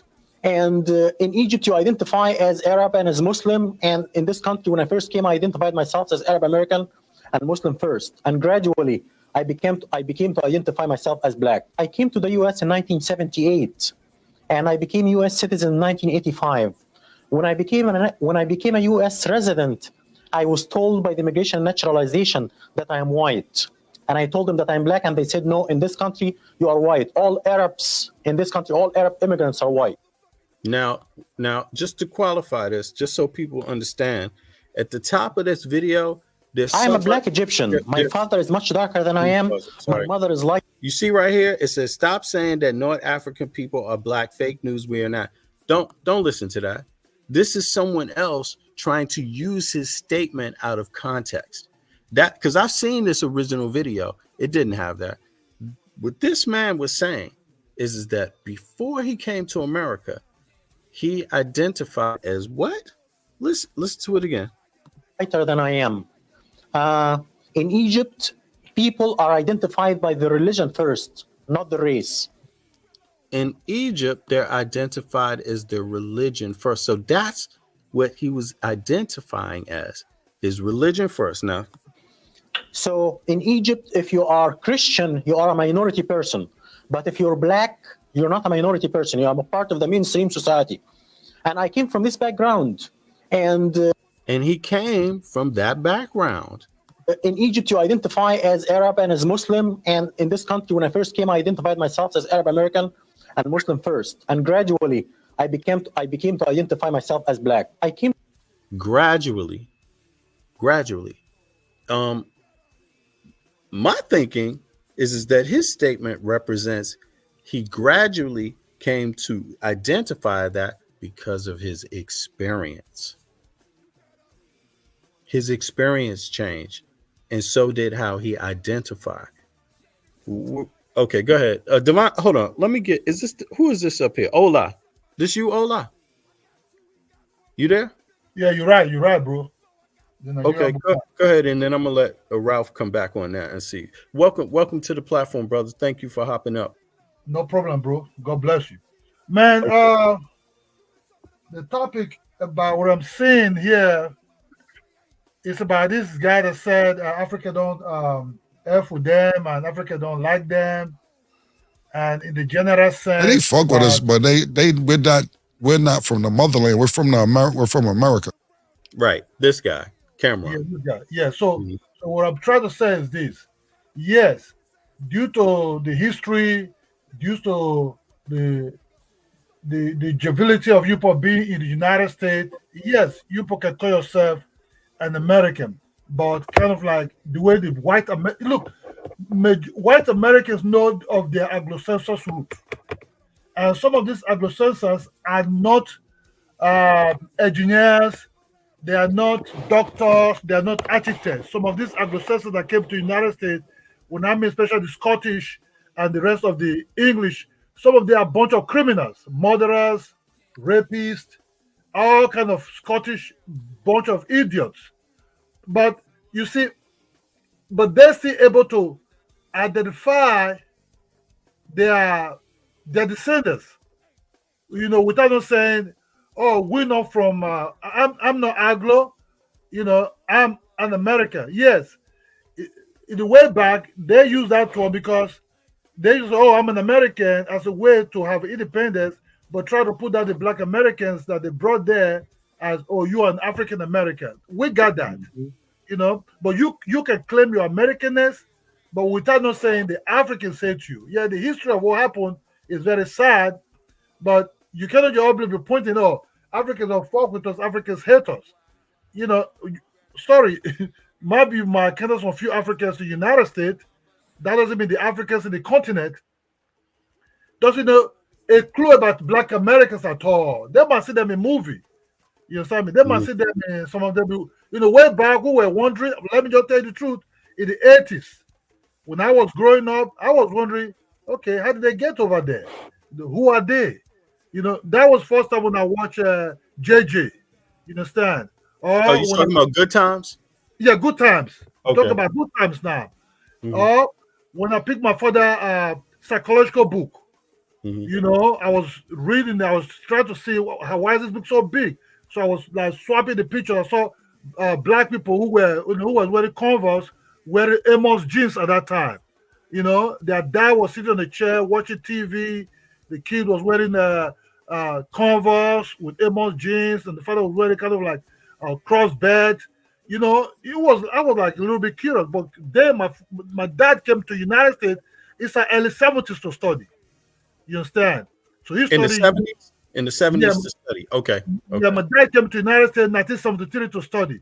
I think I don't know if they were the first amateurs in Florida AM University, which is Agricultural and Machinery University in Tallahassee. You know, In Tallahassee. Okay. yeah, hmm you know that's the AMs over there. He was a sport guy. He was also doing 800 meters, 1,500 meters. He was one freshman year of athletics. His best friend at that time was one of his close friends at that time was Edu Moses. You understand? You know, he used to hang around with Edu Moses because he was also international runner. Also, he used to represent Nigeria and everything in the Olympics and those games. What I'm just trying to say. So, but he didn't really talk much about the Black American. You know, he didn't talk much about them. But most of his pictures, I could see uh, uh, and I asked, who is this guy? He said, that's Ed Moses, 400 meters record holder. And who is the Kevin Smith? You understand? You know, so he was telling me things so that the day Carl Lewis was just the world champion. He said no, Carl Lewis was just like upcoming at that time when he was in the States. Carl Lewis was I think was in high school or something like that. So what I'm trying to say that we don't know much, so we cannot hate you, but we don't know much about you. You know. Then when they blast us with the root, and that's one of the most painful something I think a movie that you know you can show to any black person say, whoa, so this really happened. You know, I'm telling you that this even before I went to high school. I went to high school 85 Where? in Nigeria. Okay. You know, I born in Nigeria, grew up in Nigeria, and my dad left us when he came to United States to study. Okay. They came back. He came back.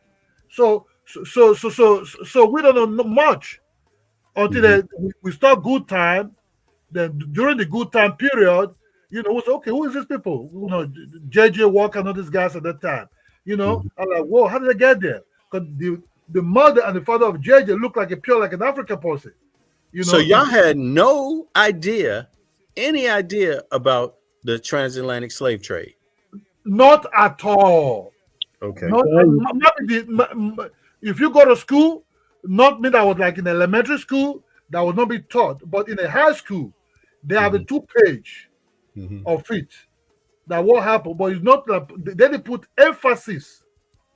Would you say, and I'm not trying to isolate Africans per se, because I brought the issue up that, you know, I thought it was suspect that Cameron didn't say, you know, Jamaicans and didn't say, you know, Panamanian blacks, and because you hear the same things actually really being said too, not on his platform, but on other platforms that are, you know, so-called FBA or so-called identity politic platforms for Black Americans, you could say, or the descendants of slaves more specifically, right?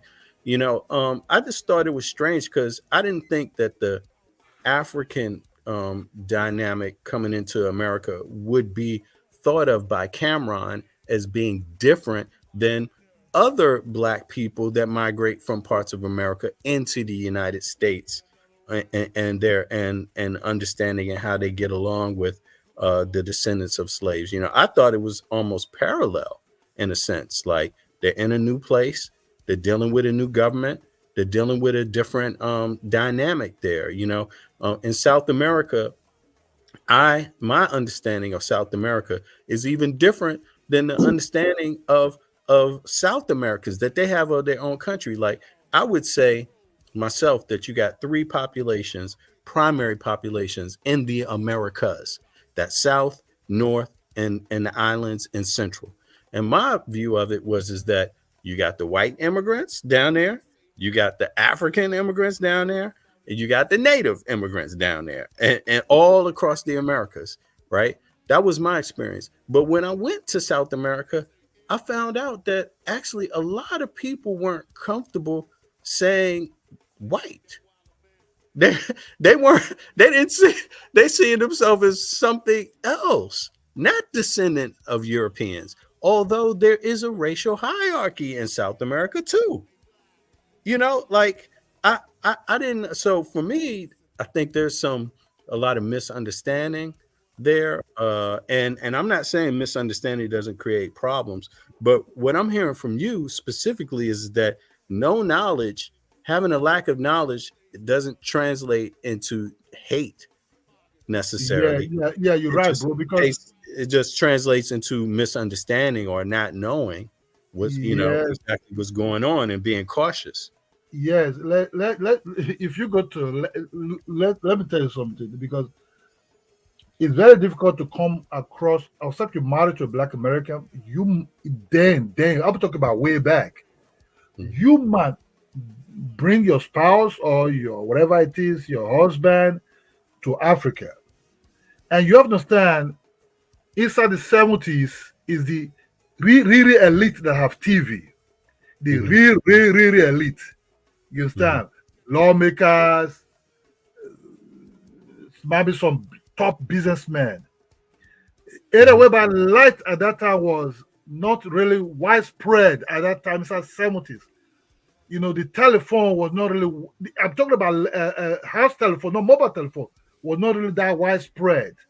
All these things. It's our 70s. They were still preparing all these things. Last telephone came to Nigeria in 1976, while they were laying the foundation of laying these pipes for land phone. So you can expect majority. I'm talking about 97 to 96% of the population, if not 98 or 99 of the population, have no TV in their house because there's no light at that time. There's light, but the light is not well spread. So how can you have TV when you don't have light? So light become more widespread. These are late 70s, 80s. Okay, these are those 80s. Everybody will rush to buy a TV. What TV will we buy? JVC, Japanese TV, Japanese stereo. You understand me? Sharp. Then America was coming out with their own product. Called K-Wood. You know what I mean? So we start seeing TV. So when we start seeing TV, they were filling up with also things that were also not good for us. They was giving us this kind of they were giving us this kind of comics that have something to do with like Bigfoot and the White Boy. Bigfoot and the White Boy. The White Boy is the hero. Why the Bigfoot look like the So they were showing that like the white people can they were showing that the white people can go towards the jungle. They conquer this. They conquer that. We were watching these movies. You understand? You see what I mean? So they were doing things like a little bit different. That okay, that's one thing they give to. Then later part they start giving us like Good Time, Different Stroke. It is messed up, yo, Vivi. That's so messed up because that's what I'm saying. No, but it's classification. Yeah, it's that bad. But isn't that parallel to the U.S.? Yeah, it's parallel, but it's really it goes. It's like all right. It's like it kind of goes in there, but it goes out. It goes in. Examples of Africa. Did we see any, or did we see Tarzan also? We watched Tarzan. No, we did, but we also got it in both forms. You also got Black Tarzan, and then you got White Tarzan. But when they just got White Tarzan, because they're behind when it comes to the TV and everything. By the time they got TV, we had computers. Right, but when did they get it? When did we get that? When did we get both examples? Well, we always had both examples because it was always between dominance of both races of white and black. No. What I mean is with Tarzan. When did we start getting Black Tarzan?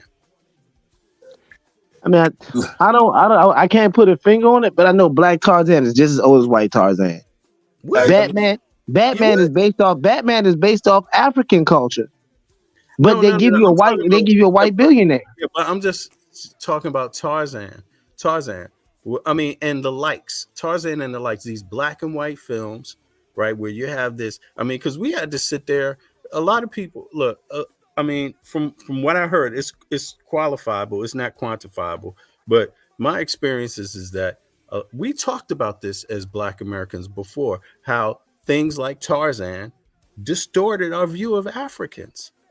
Miles O'Keefe and Bo Derek released it in 1981.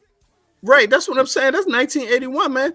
Tarzan is like, wait, hold on. Let me see. Let me just Google that real quick for everybody. Let me see. When did Tarzan get created? Hey, why you do that, man? Okay. Yeah, that's 1912, man. That's 1912, created by Edgar Rice Burroughs. All right. So what does it mean, though? That's the turn of the century. That's like Marcus Garvey time. All right. So what does it mean if we had a distorted view of Africa? The fact of the matter is, that's a good question you're asking, because the experiences, like what that did to our psyche. You see, we've talked about this before. What that did to our psyche in terms of being black. But what did it do, though? What it did was that it presented, number one, since we are claiming to be migrants or not migrants, I'm sorry, to be prisoners brought from Africa, our ancestry, right? Not all, but largely, right? It distorted our view of our ancestors. Okay. It distorted our view of our lineage. No problem. Now listen. Right. Okay. There you go. That's the thing. Okay. So. Not all of us, of course, but enough, like you say, enough. No, look here. It was look here. We have always given homage and reverence. In the 70s, you had afros, you had dashikis, you had 80s, you had medallions. No matter what the perception was given to us, we've always paid homage. We've always looked at Africa in a high regard. So they could have showed us whatever they wanted to show us. We always so now my second point is, and when I talk to people, they always say, well, this comes up a lot. They say, well, we didn't have a good representation of what you all were, and we were ignorant, we didn't know. Now, when I talk to people, they tell us how advanced. Well, they said specifically we come from slaves. No doubt. That's what the idea was, and then they showed us Tarzan to prove it. No doubt. You know? Now when they say this, right? When I talk to people, they say Africa is so advanced. Matter of fact, Africans say this. They say it's so advanced. They're studied. They're very, very intelligent, very, very smart. But somehow, when it comes to Black Americans, they don't know nothing about the slave trade. I don't buy that. Oh, you mean you saying Africans or Black Americans didn't know nothing about? Well, he was saying that the ones that watch TV in his generation, they're aware of certain dynamics like this.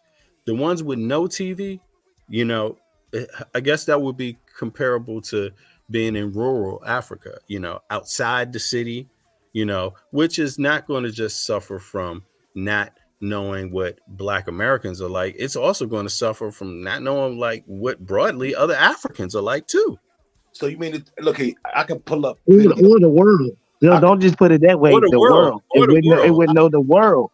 Hey, look, right, or the world. But also, that's my point. Well, let me because I don't think you hear me. The classification of people. Well, the African guy came on here and really stated everything I'm trying to say. Maybe said it even better. Than when you have money, you're able to project a certain lifestyle. You're able to learn more different cultures. You're able to see things different and identify different. In the same way, when you put that guy up there, he said, by religious culture, he thought he was Muslim. People of Black or colored descent, they were the main majority of people. Now, why would it be if you go to another country and you get Ralph, citizenship, they want to.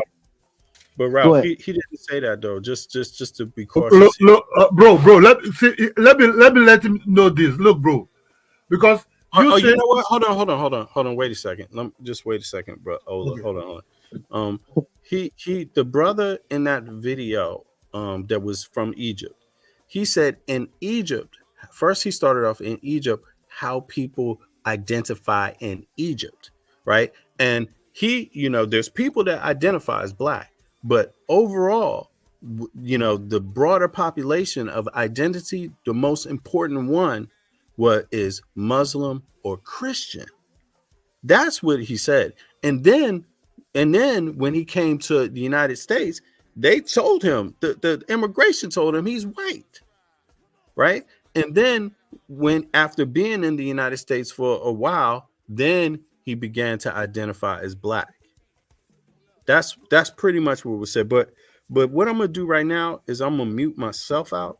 I'm gonna let Ralph, Ola, and Top Flight dialogue together. I'm gonna let y'all just dialogue and just try to be. I know y'all respectful anyway of each other and myself, but let's try to keep in mind. Let's get everybody in there and have a good dialogue. So I'm gonna mute out now. So first, Ola, let me just let Top Flight kick it off again because he was starting something, and then Ralph came in, and then the reception got a little bad, and then I tried to correct him, and then you came in, Ola. So let Top Flight just say something real quick, and then Top pass it along to pass the mic.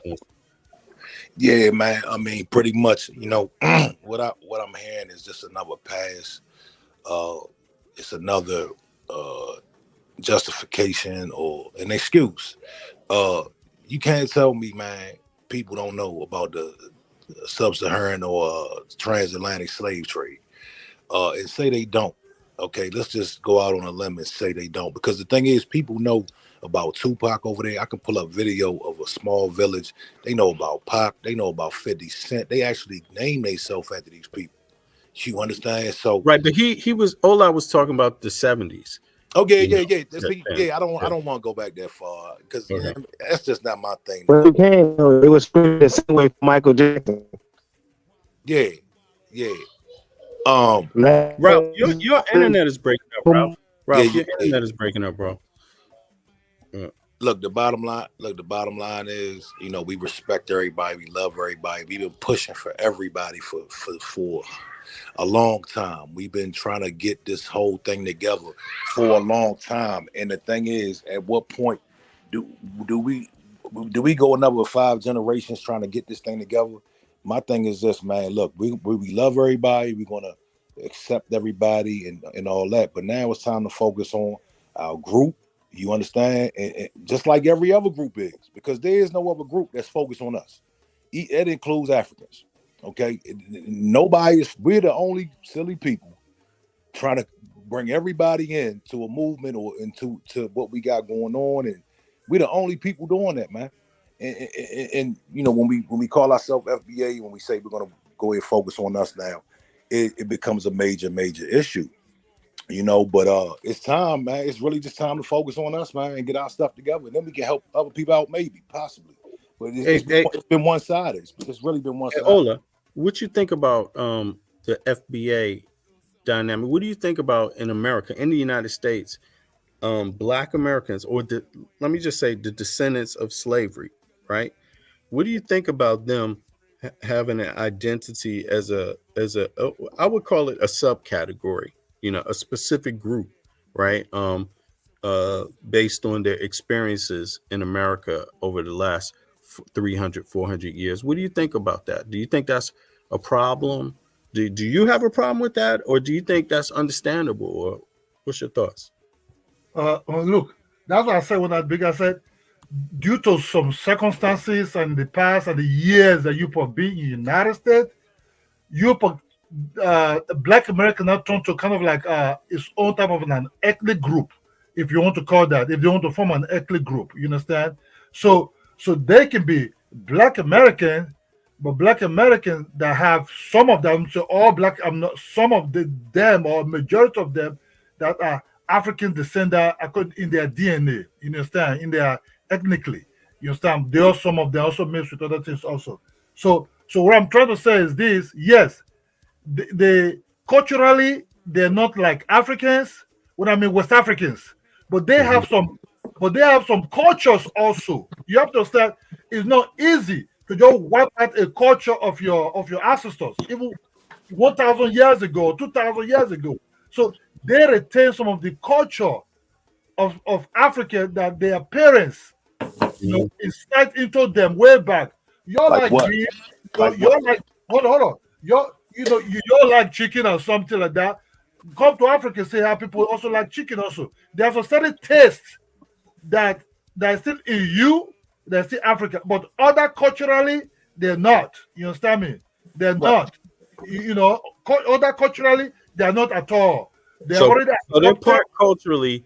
Partly they have some of the cultural elements are connected to Africans or Africans, and some don't. Some part is not. Some not. So that say you cannot wipe American dynamic. you cannot wipe totally all the culture out. There's some, but there are a lot of them already culture that they already form. But do you think it's wrong of African Americans politically, not culturally?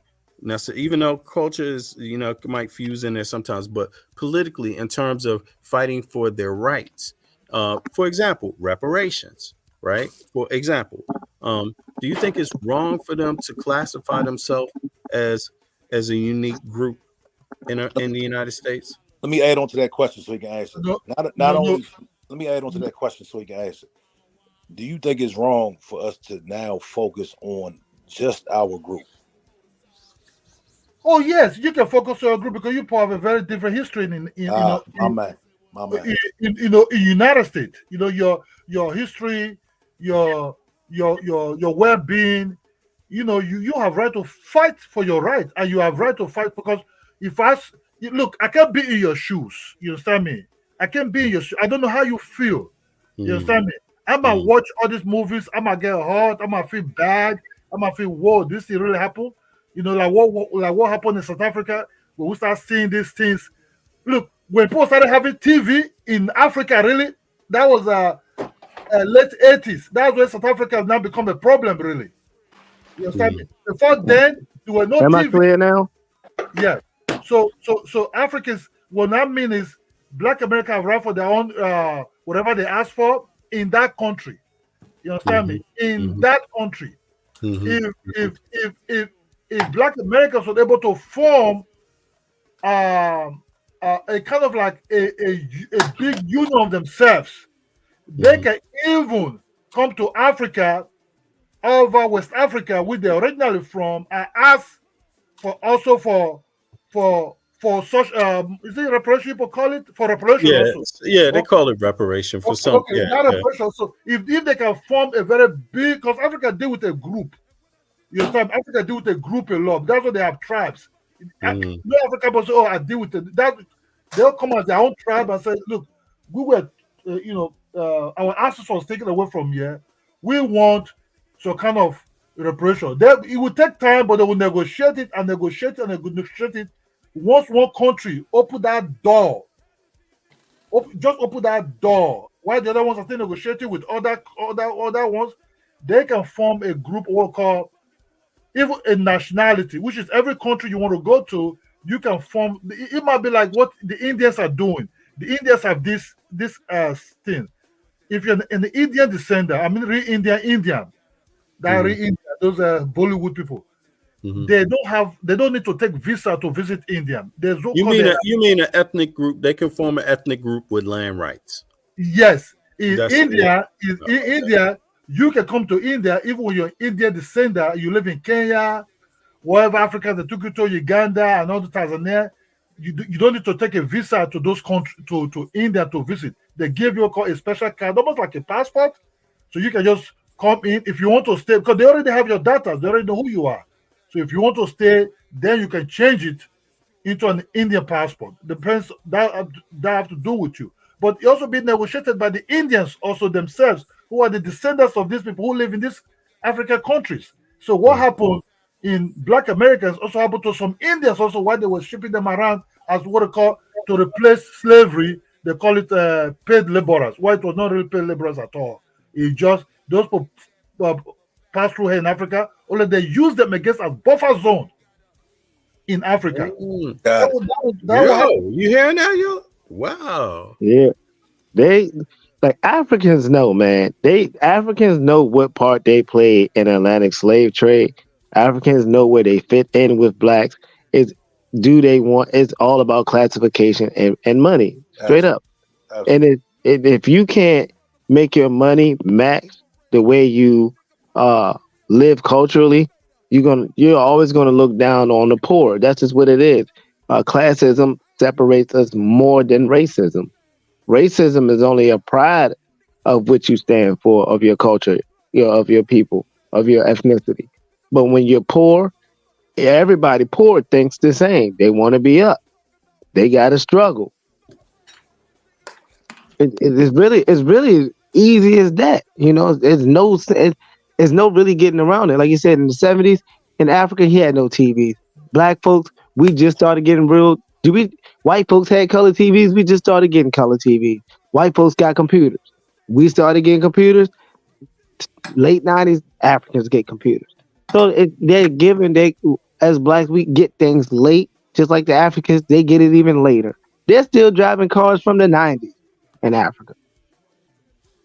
But let me, no doubt. Let me say, so they get it late. They getting things late. They don't. What we're saying is, there's a level of misinformation. There's a level of ignorance. And let me ask you though, how long do we as Black Americans sit and try to explain and try to reach our hand out? I mean, how long is that supposed to take? No, we're supposed to stop. We're supposed to stop doing that. That's supposed to been dead. In the meantime, when we do see our brothers coming over, it's a level of contention and especially when it comes to politics, man, we really see a different divide. They use certain people. They even use our own brothers and sisters against us. You know what I'm saying? So it's already hard enough, but then you let a whole other group in, and we got that element to push back on, or to try to get around. Yeah. Let me just ask you again, we talk a lot about our experiences with different groups, right? Of migrants, right? But what I'm curious about is that I'm asking this question: don't these underlying issues that we or questions that we have or how can I phrase this? Doesn't quantitative data play a role in us forming our view? Shouldn't that be something, element that plays a role in our view, or should it just be quantitative, meaning what my personal experience has been from myself growing up? Because look, I could be in DC and I could say, yeah, I never had any there have been some, but I wouldn't say it's Africans. I would say there's specific groups like an Ethiopian, and I'm not even saying all Ethiopians, but an Ethiopian experience and how they view things might be a little different from how a Nigerian views things in the United States. It might be a little different, their understanding of what's friendly and what's not friendly, what's dangerous and what's not dangerous, what's okay and what's not okay. And I'm just saying, shouldn't we want quantitative data on what these groups think before we just kind of label them all?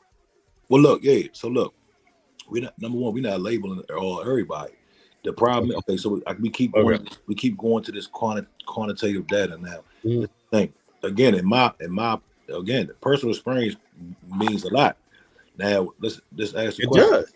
If we want a boat, right, mm-hmm. and we see that there's a leak, mm-hmm. and we see that the water's coming through at a slow pace, mm-hmm. and it's getting bigger and bigger and bigger. Mm-hmm. I don't need quantitative data to say that there's a leak, and I need to get boat. No, we don't. There's a leak. There's a leak.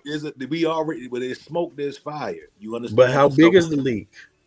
It is big enough it's big enough to the point where we actually have people, good African brothers and sisters over there telling other African brothers and sisters, you have to stop the discrimination. You have to stop the undermining of and the stereotypes. You have to stop. That's how big it is. That's very quantitative. If it wasn't that loud, it's not quantitative. It's not quantitative. It's not quantitative. Okay, well, quantitative is surveys. Well, that's to what I asked. survey the What's a population. good percentage you would need? What do you need? Because what percentage would make you comfortable? Well, this is the thing. This is why I went back to what is it we want? Because if we could get some kind of clear understanding of what that mass group is thinking, it's going to enable us to know not only what we want, but how we should move precisely. You see, and what I think is the what I would be more cautious about is the dynamic of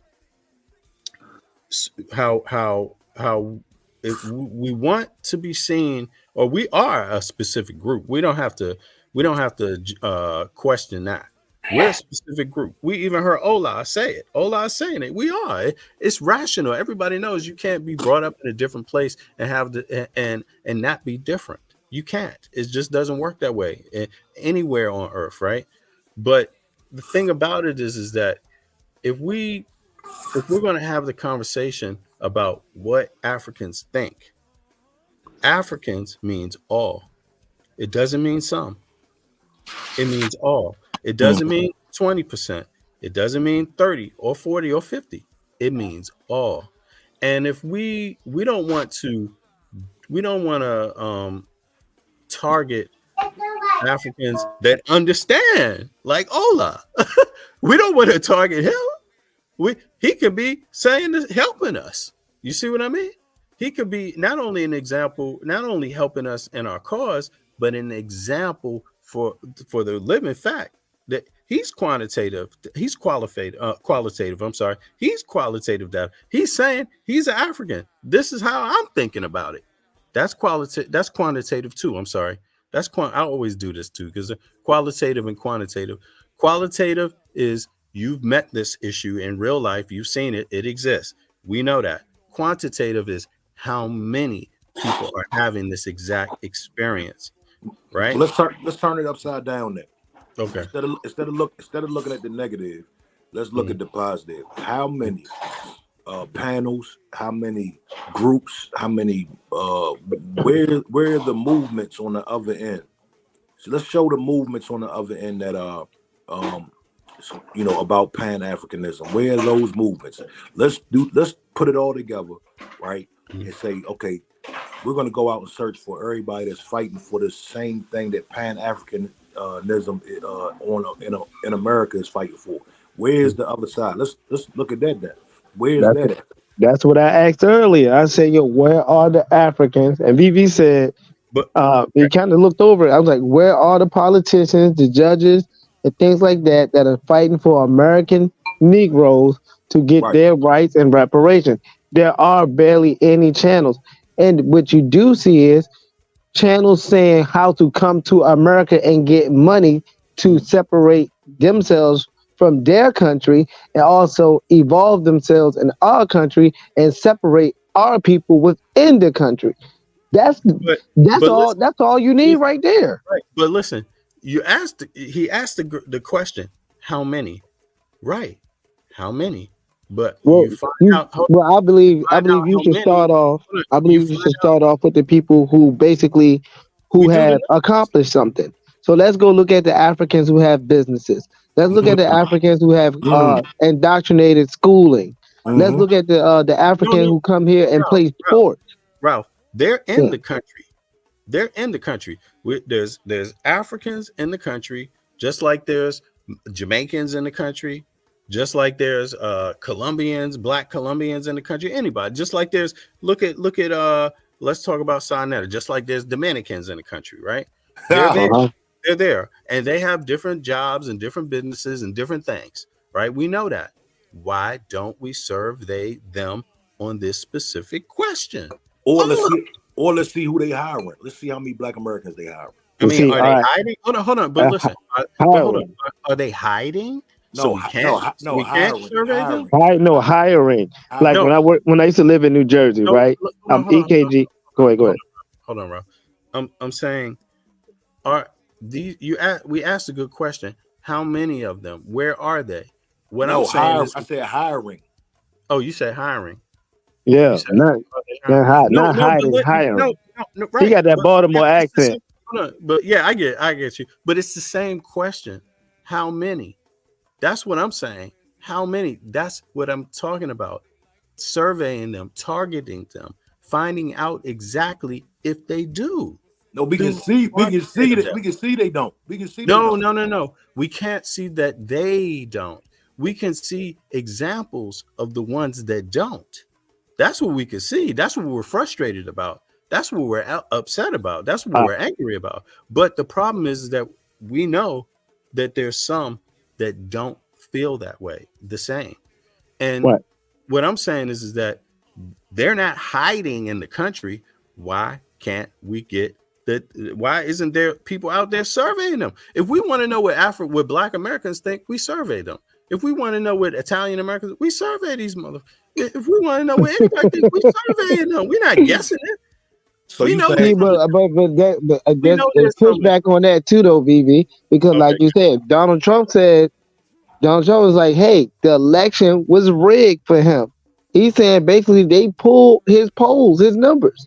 So if we're gonna do a survey when numbers can be pulled from the survey, they're saying anything can be manipulated. So the eyeballing it would be the best opportunity you have to Absolutely. fix it. But come on. But now, look, we can't have a country built on people that did surveys, and then all of a sudden, when it's inopportune, they don't want the numbers no more.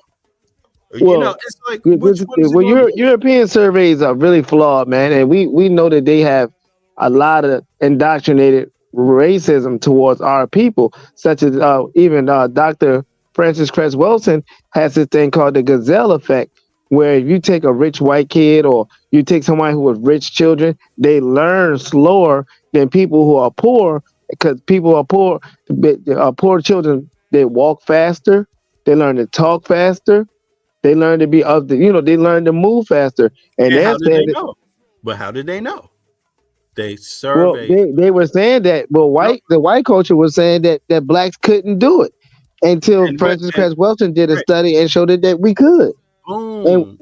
But she didn't just do she did a survey. She did a study with numbers. She didn't just come up with this thing just on the quantitative. She didn't just say, That's "Hey, fact. I know." That's fact. She didn't just say, "I know black kids are smart. I'm a black kid. I know they smart. My friends are black kids." She didn't say that. She said, "You know what? Let me go out there and put together 1,000 of them. Survey 1,000 black kids and find out. That's how we get into that understanding. That's how she got it. And all I'm saying is that why, if it's an issue for us, why don't we take it to them the same way we take it to everybody else? The same way everybody else takes it to us. You can't go out there and talk about Black Americans without doing those surveys, talking about what we want. You can't Well, it depends on who giving the survey, though. If it's blacks giving a survey, qualitative data is not enough to say what Black Americans want. It will never be. It's not good enough for our healthcare system. It's not good enough for the welfare system or any of this shit. Any of it. It's not good enough. It's not even done. We wouldn't even accept it for ourselves. So I'm saying, and we shouldn't accept it regarding anything, if you ask me. I'm just saying, why don't we? And I'm not saying the money should come from us. We taxpayers. I'm saying, the money that's coming from all this shit, there's money out there. If the issue is going to be serious, why don't we get to it like that? Look, because look, check this out. If the survey comes back, somebody said we surveyed 5,000 African immigrants across America in different demographics: California, New York, Florida, blah blah blah, Dakota, even Iowa, where for example, right? And the survey comes back, or 5,000 of them, and the survey comes back that 70% of them ain't for reparations. That's only strengthening your argument. It's not weakening it. Hey, look. Go ahead. I would love to see a survey, but it's ridiculous to say that we need a survey to say what is what. The people are speaking, dog. That's the survey. Different people are giving their testimony. You don't need a survey. Why are we the only people that got to go get a damn survey?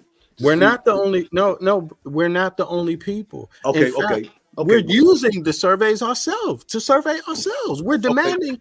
We're demanding FBA be surveyed for what they want. No, that's a time waster. We don't need the survey because we already know what's what. What's understood ain't got to be surveyed. You know what I'm saying? Like we need to, instead of worry about who loves us and likes us, we need to be focused on our own shit. That's the bottom line. What I'm saying is that if we want to know how many of them support reparations, we don't need to though. We don't need to. It don't matter. It don't matter. Bro, They'll make themselves known. They'll make themselves known, dog. No, bro. Bro, we get it wrong. Let me just tell the truth, man. If you all Africans will love Black Americans to have that. You see, the problem we have here is misunderstanding of each other. You have to understand what you see in Africans and the African mindset. Let me just tell you the truth. In Africa, we read about racism, but we have never really experienced racism. So in Africa's mind, racism is just something. It's just the way we read homosexual. It's between man and a man, whatever, lesbians, woman. So you don't really attach your mindset into it. You don't have emotional attachment towards all what is going on. You have to understand, in Africa, we have called missionaries, and some of these missionaries are white people. They came to Africa, even to some villages, towns, to build hospitals. And these hospitals are named after these Catholic churches they brought.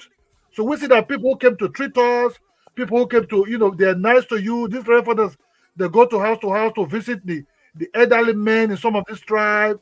Some of these refugees drinks and everything. So we see them as people that are very, very nice. They do harvest, they share money, they have people that could take their children to school, they sponsor all these things. So we didn't see them as people that are evil. Right. Because they didn't do nothing. So what you should understand that the African way of viewing things, because that is where the misconception is. Because when these Africans are in America, they are there for an opportunity. They're not really there for anything. They're just there to make money, maybe help the family down home and everything. And you have to start these Africans, when they come to this American embassy, there's no Black American in these embassies. You understand me? They don't come across. I have been to American embassy before. I swear to God, all the people I met was all white. Now I know the difference between Hispanics and white. You understand? But then just a old white woman that can be very, very mean. You understand me? Ask you all kind of terrible questions. It's not that they just give you, go to America. No. They screen them a lot. You can even lose your money. What are you going to do in America? What do you do you have anybody take? How much money do you have? What do you have in your what do you have in your country that can make you come back? Or if you're going to study or all these things, So they really vet you a lot.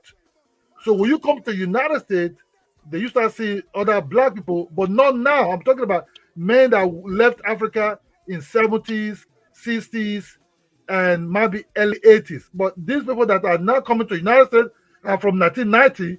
I think they know much about Black America because they see them in TV, in music, Soul Train, and in all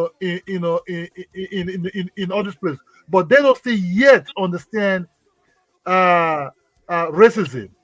You understand? Because what we believe, anybody that laugh with you, that show you niceness, is a nice person. Right. But you Black Americans have more view deep inside of white people's mind. Right. Hey. He kicking that rock off right now. Yes, he is. And you have to understand, Africans don't know how to open teeth. Like, when I was in Europe, I saw like I went to a store to buy something. This guy just opened his teeth like if he's laughing, but he's not really laughing. To me, that was shocking. Like, whoa, why are you doing that? But to us Africans in Africa, if a white person opened his teeth, like if he's smiling, but he just fake smile, we thought, okay, he's a nice person. So we don't view things, we don't see exactly like the way you see things, but it will take time. The brother was right. Second generation Africans, think more different. Yeah, But that's and it's like the African of today had Stockholm syndrome. yeah. So It's like if Look, they can cater to their predator, and the predator can cater to them, they're all equal as one. In America, we know we'll never be equal. We know yeah, here that we can see things here differently, no matter what the circumstances is. Even if we were kumbaya, we'd be like, yo, we know we can't trust that white woman. yeah. So you're right. That's I said the difference because Africans have not. If you tell an African person, do you know what called racism? So I read it in the book. So it takes time when they're in the United States, if they didn't experience it yet, because they still are working and everything. Just in Africa, they try to say yes, yes, ma, yes, sir. You don't challenge your boss or it's the boss and everything. But it's when they knock you, when you start walking out of the blue, the person just hates you or asks you not to sit on certain places, but without you not really meaning to it, like, why? But that just it's a public place. Why are you just going to sit there? It takes you time to digest these things. Like, okay, or Let me the way ask you, bro. or Let it me can just fire you just for nothing. You Let me understand ask me? you a que- Just nothing. You're gone. Let me ask you a question, brother, and you really broke that down real nice, man. I appreciate your honesty. And but that being said, just your opinion. If somebody makes it over to America after experiencing the Red Cross or good Europeans helping them out, and they make it over to America, do you, in your opinion, do you believe that they will side with a Black American or the structure, the system? As I can give you that definitely percent. Man, I think they will side with Black Americans when they think things are going bad for Black Americans. Because look, we might be different in terms of culturally, and might be the way we speak. My brother, the heart is still very, very intact. You Okay. understand me? You Okay. see what I mean? So they will side with Black Americans. You can sit and let somebody else hammer up somebody that look like you because you think, oh, I'm different, I'm an African. It's not going to happen to me. Just forget it. Just forget it. I think African people learn a lot from. You see, what surprised me that you say, oh, Africa. In Africa, I'm not going to lie to you, man. In Africa, in Nigeria, I'm saying, I swear to God, man, people like Black Americans a lot. They like their coolness, they like their tough, they like, they're strong, the way they run and win all these championships and everything. We love Muhammad Ali. We love, I've never They seen love niggas, bro. They love niggas. This is the only not to cut. Sorry to cut you off, bro. I know I'm cutting you ain't cutting in, but Yeah. I'm gonna keep saying it, and I'm gonna say it like I'm beating a dead horse or beating a dead dog. That African want that white boy money. That white boy money mean more than anything. But once he get that money, if he goes home, he's king. He God. In America, if he stays here in America, he will take care of his family like so. But as long as he don't have the money in America, he's one of us. You're right, because he came to, look, the truth of the matter, the guys that left 70s, 60s, or early 80s, they came to study. Majority of them went back to Africa, like my dad. My dad spent 12 years in the United States. He have his PhD and everything. I have half Black Americans as my half brothers. Their mom are Black Americans. We're cool. They have lands. They have everything. So that's when. But he didn't say it in time. But when he came back, he was like hiding it. The later he said, "Look, I have children." They went back to the United States and brought them to Nigeria to go to school. Then he allowed the Black American to understand in Africa we can go polygamous. So the Black American was with us while she was teaching in Nigeria, but she had to get used to the system of what called polygamies.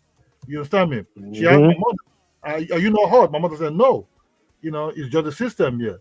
But she went back when her mom was sick.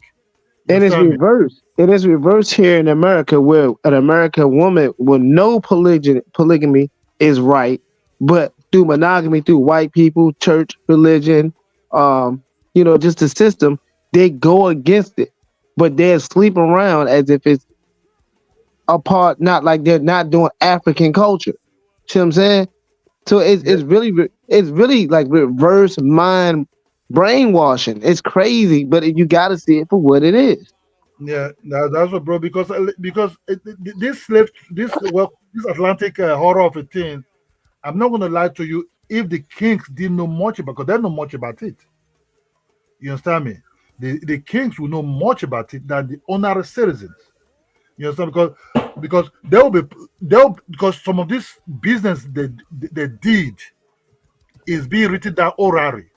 So they will know, but be passed by to them. Oh, we were slaving such a community. It's not like they were slaving foreigners, or so they were slaving just neighboring villages, neighboring tribes. You understand? So they were fighting. So most of the VV time, at work. what? No, V Bennett. I'm saying V Bennett's at work. He got that Google search going. He like, man, I got to figure this out. Well, I wanted to ask. I thought it was interesting, and it's also. I think there's some not to cut anybody off, but I think it's for me, why I'm saying this thing about quantitative data, like really, and I believe quantitative data. Yeah, sure, there's issues with it, but within proper quantitative data collection, that's also already a known, which is why they have a methodology for it. When you really push producing quantitative data, you don't just say, hey, you go out and take some data. You supply funding to maybe 2, 3, or 4 different groups to go collect data. And then you compile it, because if there's different groups, you can compare it, and then you get a broader number of understanding, a clearer understanding. If you only give one group the possibility to collect that data, that's where the arguments of fraud come into play. You see what I mean? But typically with human rights, they don't do it that way. They already know that ain't gonna happen. They already know you can't rely on one group. So you talk about data for African migrants that came to the United States. But no, well, I'm saying, yeah, what I was saying, my only point, it was about one specific thing. When we talk about what Africans in America think of issues like reparations, my view is that it would empower us more as African Americans to survey that population and simply ask them. Instead of assume they all think one way or the other. It's better to survey them, That's my view. And the reason why I say that is because we got the same problem in Europe. This is people talking about what Africans think without surveying them. And here's the real crazy part. Asking them, what do Black people think? Even, do you think they're asking anybody what African Americans think in Europe? No, they're not surveying them. They're not we're not even collected in the data. So which country you, bro? Which country are you? Yeah, so I'm in Denmark. So that skews. Man. Yeah, but I'm American though. I can't. So that skews. I can't live there, man. Wait a second. But that skews the fact that they're not collecting data properly, according to the UN. It skews the political conversation about the Black experience in Europe. That's a problem. Now, what I'm researching right here is the flip side of that. I'm saying, okay, we don't have it in the U.S. surveying what. For example, what Africans think about reparations. Okay, fine. We don't have that. I think we should have it, because I think if we find out 80% of them think boo to reparations, then we know that empowers our position politically. But if we also know that 80% say yeah, then it says, whoa, it eases some tensions there. It gives us some enlightenment we wouldn't have without the surveys, right? But I'm also wondering now, just because of all that conversation, I looked at the data when I typed in African American population in Africa. There's not a lot of data. Look what happened when I looked that up, and that made me come to my next question. See, it says here the only data they got here is like 1, 2, 3, 4, 5 nations. That's not good. And so my question is, how many African nations do data on its African American migrant population? Like, and you can see here. So my question to Ola is simple. How many African Americans live in Nigeria? Does Nigeria do that kind of data?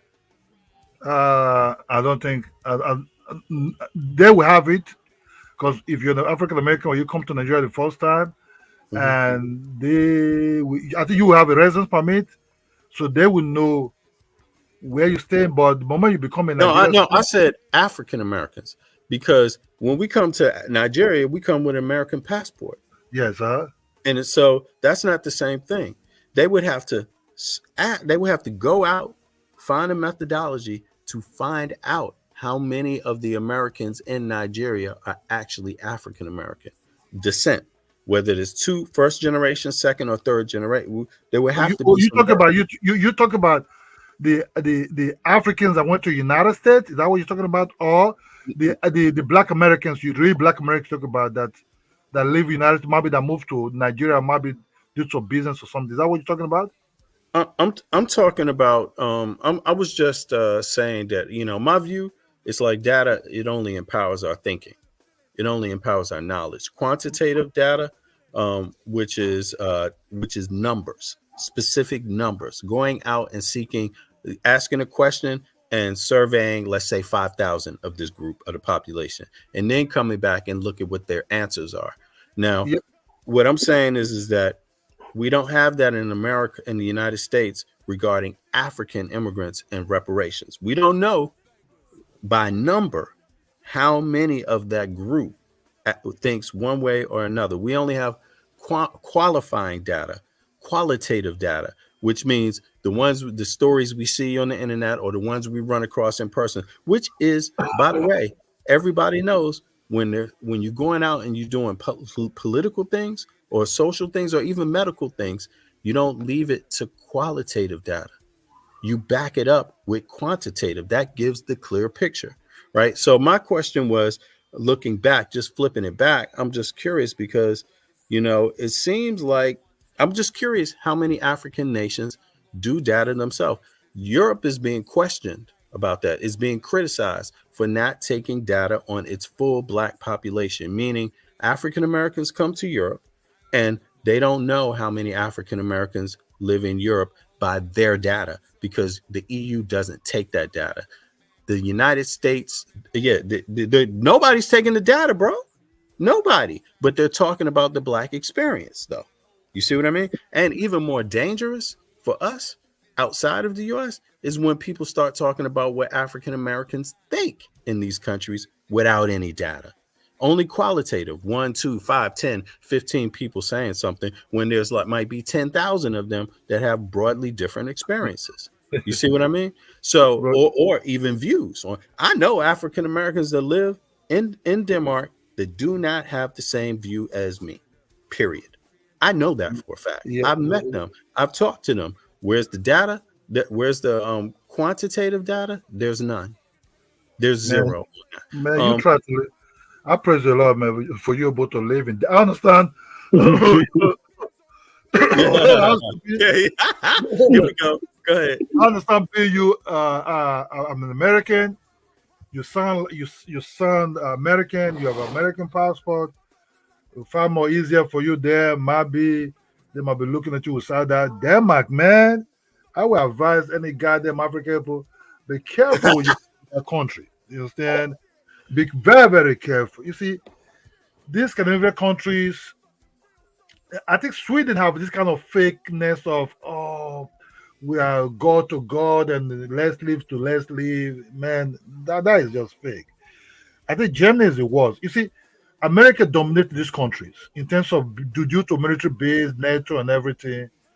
And they see America. Look, you being America, you're not asking for favor from them. You're not asking for asylum from them. You're not asking for anything from them. No, you have a little bit of, sorry to say, a Western mentality, right? If you don't like something, just say you don't like it, and you can just scream at them. They can touch you because of your citizenship, where you're coming from. But Africans don't have such a luxury. You understand? So you coming there for maybe asylum, you want to stay, or you looking for a wife to give you paper. You know, the truth of the matter, Africans is being abused also by these women, because some of these white women will use them as sexual toys and say, I will give you the paper, but these guys never really landed. They never really give these guys paper. When time to give this paper, they will just dump them. I'm talking about the guys inside. You know what I mean?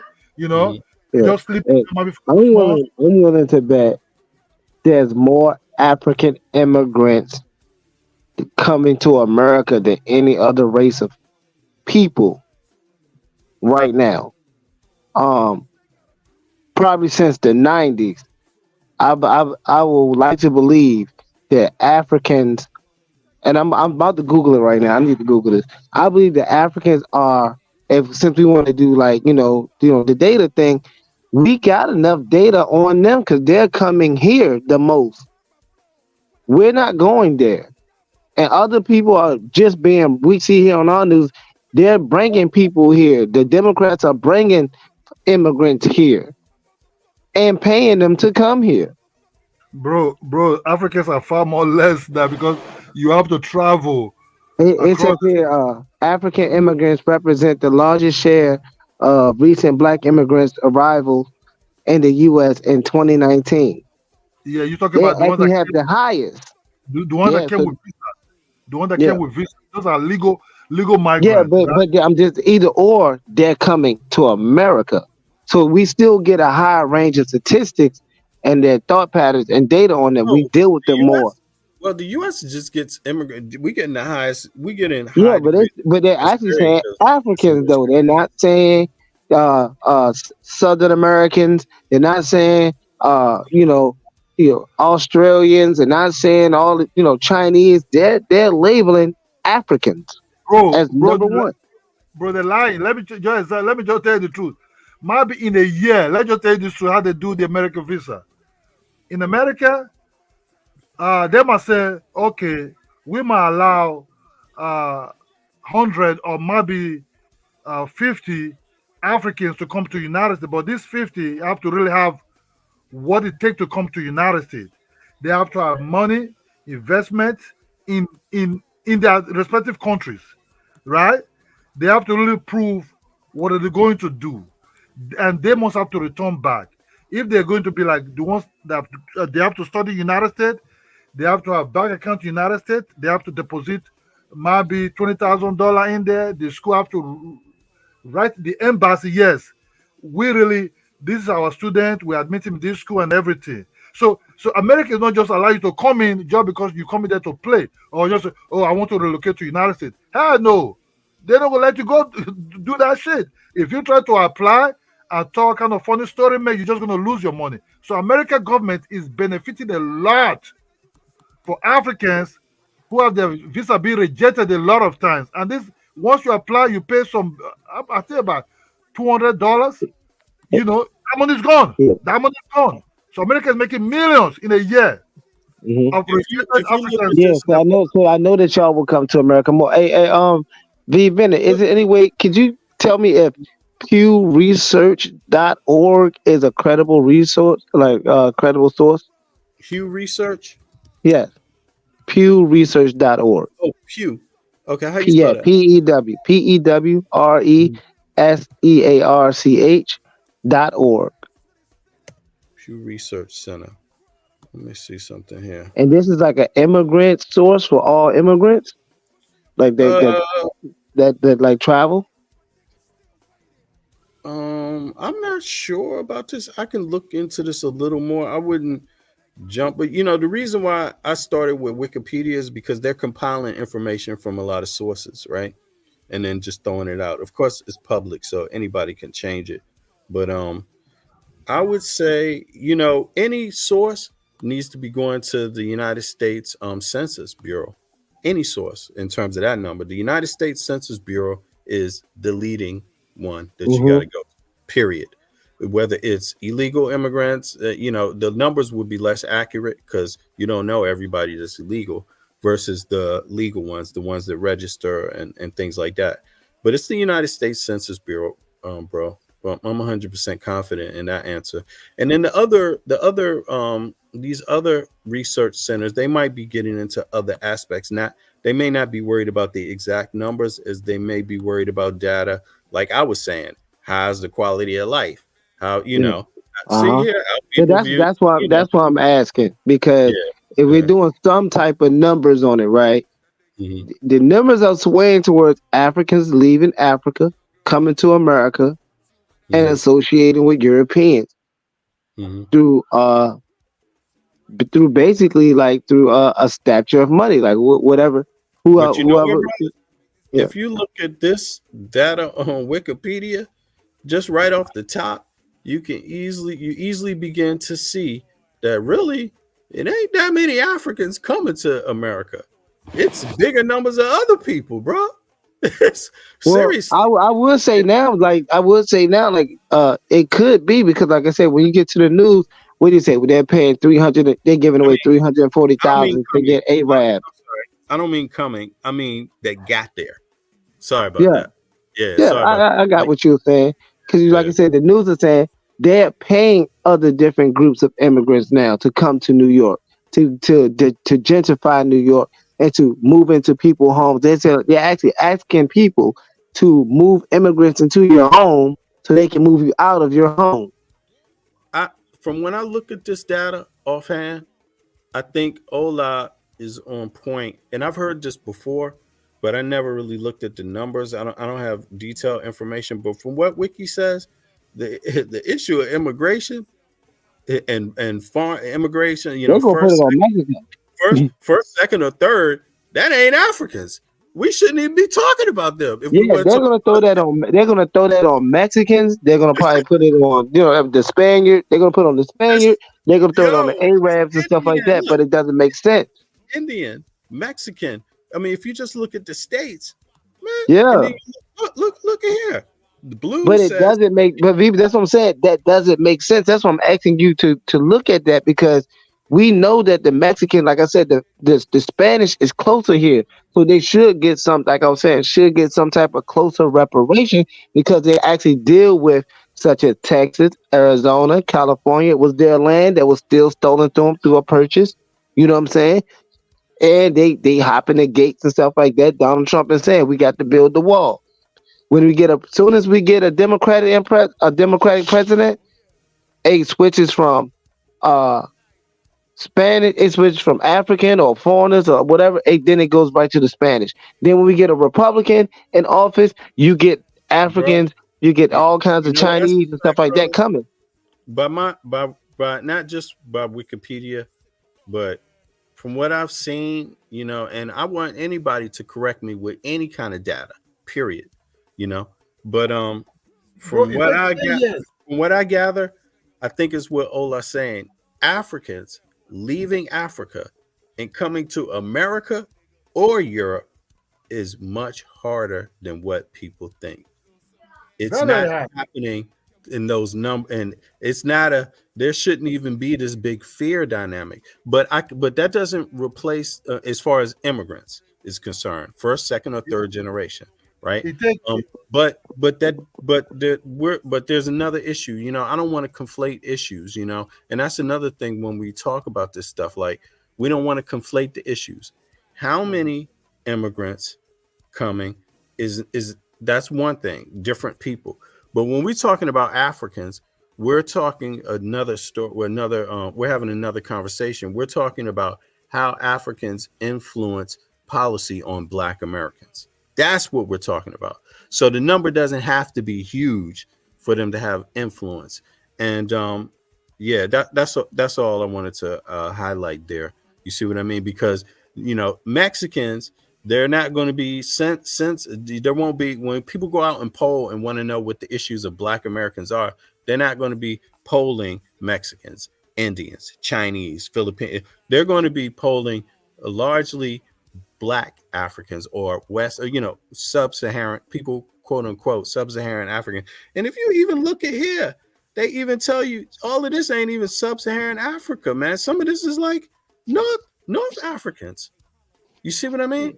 So it's important. The data, brothers, man, and sisters, the data is so important because I have a strange suspicion politics is behind a lot of the discussions we're having. And often the politics got us going in on each other, you know, Yeah, and that's where we need to be that's looking. right. It's like it's causing like warfare against us. And like you said, if you just go on Wikipedia again. Here I'm reading 75% of African immigrants to the U.S. come from 12 to 55 countries, namely Nigeria, Egypt, Ghana, Ethiopia, South Africa, Kenya, Liberia, Somalia, Morocco, Cape Verde, Sierra Leone, and Sudan. So it says including what is now independent countries in South Sudan, which is based on the 2000 Census Bureau. Mm-hmm. But then when you look at the overall population living in the country, look, foreign-born population of the United States 2017 by country of birth. You see that population of Africans is the smallest. But also, don't act like America is no stranger to kicking niggas out that don't belong. Exactly. You know? So you can come here, and once you have your babies, now your babies might be because of us. Your babies got birth certificates and social security. So now they're property, not like you. You are a citizen here. They are. I mean, your children are citizens here. You're just here on that visa. You're here on some other stuff. We can get you back, keep your kids, blah blah blah, such and such and the third. Right, and we must not. We can't overlook how these laws are being pushed to actually kidnap children. It was actually a story going on about how the Trump was sending Americans. They were sending Mexicans back to Mexico, but their children had to stay here because they were American. Mm-hmm. So they're going back home without parents. So it's a game they play. That's why I do not take in European data, because it'll always sway the narrative, because they have laws to make money around their narrative, such as prison. Mm-hmm. Mm-hmm. I hear you, brother. It's conflicting. You know what? I'm gonna give everybody like a couple of minutes, 2 minutes to just close out and say what, make any last comments you want to make, because we got the next program coming up, and the next program is, does Neo X project her truth when angry? Neo X busted, she took it down. That's the next that's the next topic for the day, but we're gonna do it on another stream so we don't conflate everything and just throw it together. Some of the listeners may different people want to focus on different topics today, so we'll let people have that choice. But there it is right there. For those that want to catch it on the next stream, I'm gonna put this in the link. Ola and Ralph, make some closing comments, 2 or 3 minutes. Go for it. Either one of you start. So you want to start first, Ola, or you want me to go first? Okay, let me go. And I appreciate all of y'all, everybody, for coming up on the man, it's been useful. It's a good topic. I hope, I could, in my own opinion, because I'm an old school guy. I know what I'm talking about. I've been in 70s. I was very young in the late 70s, but I know much about what I'm talking about. Is Africans who don't know much about Black Americans as for that time, but the one that left 90s have a very big clue about Black. Not like knowing much about them like that, but at least they know that Black people live in the United States because of TV, because of music, politics, sport, and other entertainment. You understand? So we would thought Black American. We thought American culture is American culture is Black American culture. That's what we have in Africa early 90s, because of what we see a lot in TV, the way they dress, the way they talk, and the way they move. Okay, we also this is their culture. Me that is talking to you, man. MTV almost blow my mind up. These MTV creeps. I'm not gonna lie. I'm not gonna lie to you. Blow my mind up, man, because I was liking it. I like a lot of them be faking though, bro. So we don't know. We don't know. I say they don't know, but it looks good. It looks good to them. Yeah, everybody's wearing big jeans, fine pants. You understand, man? And they end up broke, bankrupt, thrown out on the street, talking about their contract went bad, they got robbed. Yo. Yeah. We see flashy things. Just remember that. We see guys with MC Hammer. We see Don't believe the hype, Ola. Don't believe the hype. Don't believe the hype, Ola. But then, man, you don't know. We see the cars. We see,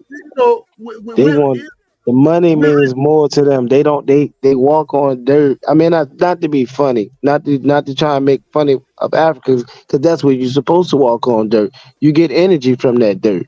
You get solar energy. But they don't they don't value those things of culture like that. They value that cultural money. Okay, but hold on, Ralph. Let him make his closing comments. Okay, so we see things that are very beautiful. We watch cars like all these cars they use for their video club. A car called Broco or something like that. We read Ebony. We just want to see pictures of how they look like, what kind of dress they're wearing, and all this kind of thing. So if some of our family members that go to the United States, we ask them we write them for this kind of shirt you want them to buy for you. You understand me? Bro, can you buy this shirt and this other things, So, but it's very strange that we start hearing that Africans and Black Americans in the United States that they don't like us, they don't like us. Like, no, this is not the kind of picture we have in Africa. We have totally different kind of view of Black Americans. And if you still go to Africa today, they will still let you know, man, they are cool people. They're very nice people. You have to understand, due to the transport system now, you can just bought a plane, maybe from United States to Africa, maybe 16 hours, 14 hours. Some of them with this laptop and whatever, they have girlfriends. A lot of Nigerians who never even left Nigeria have Black Americans and girlfriends come over to see them there. They're learning each other now. It will take some time. Y'all messing with our women? No, I'm joking. I'm sorry. No, read. There's a lot of guys who trip out of Africa, but I'm messing with y'all women. No. Their women love us. That is crazy. Like I said, I was dating one from Sierra Leone. They love us. It's different. We might go after their women, but a lot of times they bring their children here. They come mingle with us. So that's what the truth, bro. So there's nothing like it's just like misunderstanding, and sometimes African view of things is still far more. Apart from the second, don't get me wrong, the second generation being born in the United States, they think almost like Black Americans. Even when they be raised up by eating fufu inside house, they have two caps. They can pretend to their mother in that African type of culture a little bit. Their parents know these children don't look like Africa. They're more like Black Americans do the same thing. Give me some damn fufu. If I had some fufu right now, shit. I jump food, some cassava leaf, some fufu, man. But listen, anyway. But last words, bro. Okay. I believe he's right, but he has it in reverse. From what I've seen from hanging around the few strong-minded African friends I had, one in Job Corps, one that I dated, knowing their parents, being around them. The culture that Black folks portray is African. From the dancing, from the instruments, from the garments that they wear, from the clothes, the hair that we crocheting, that's not an American thing.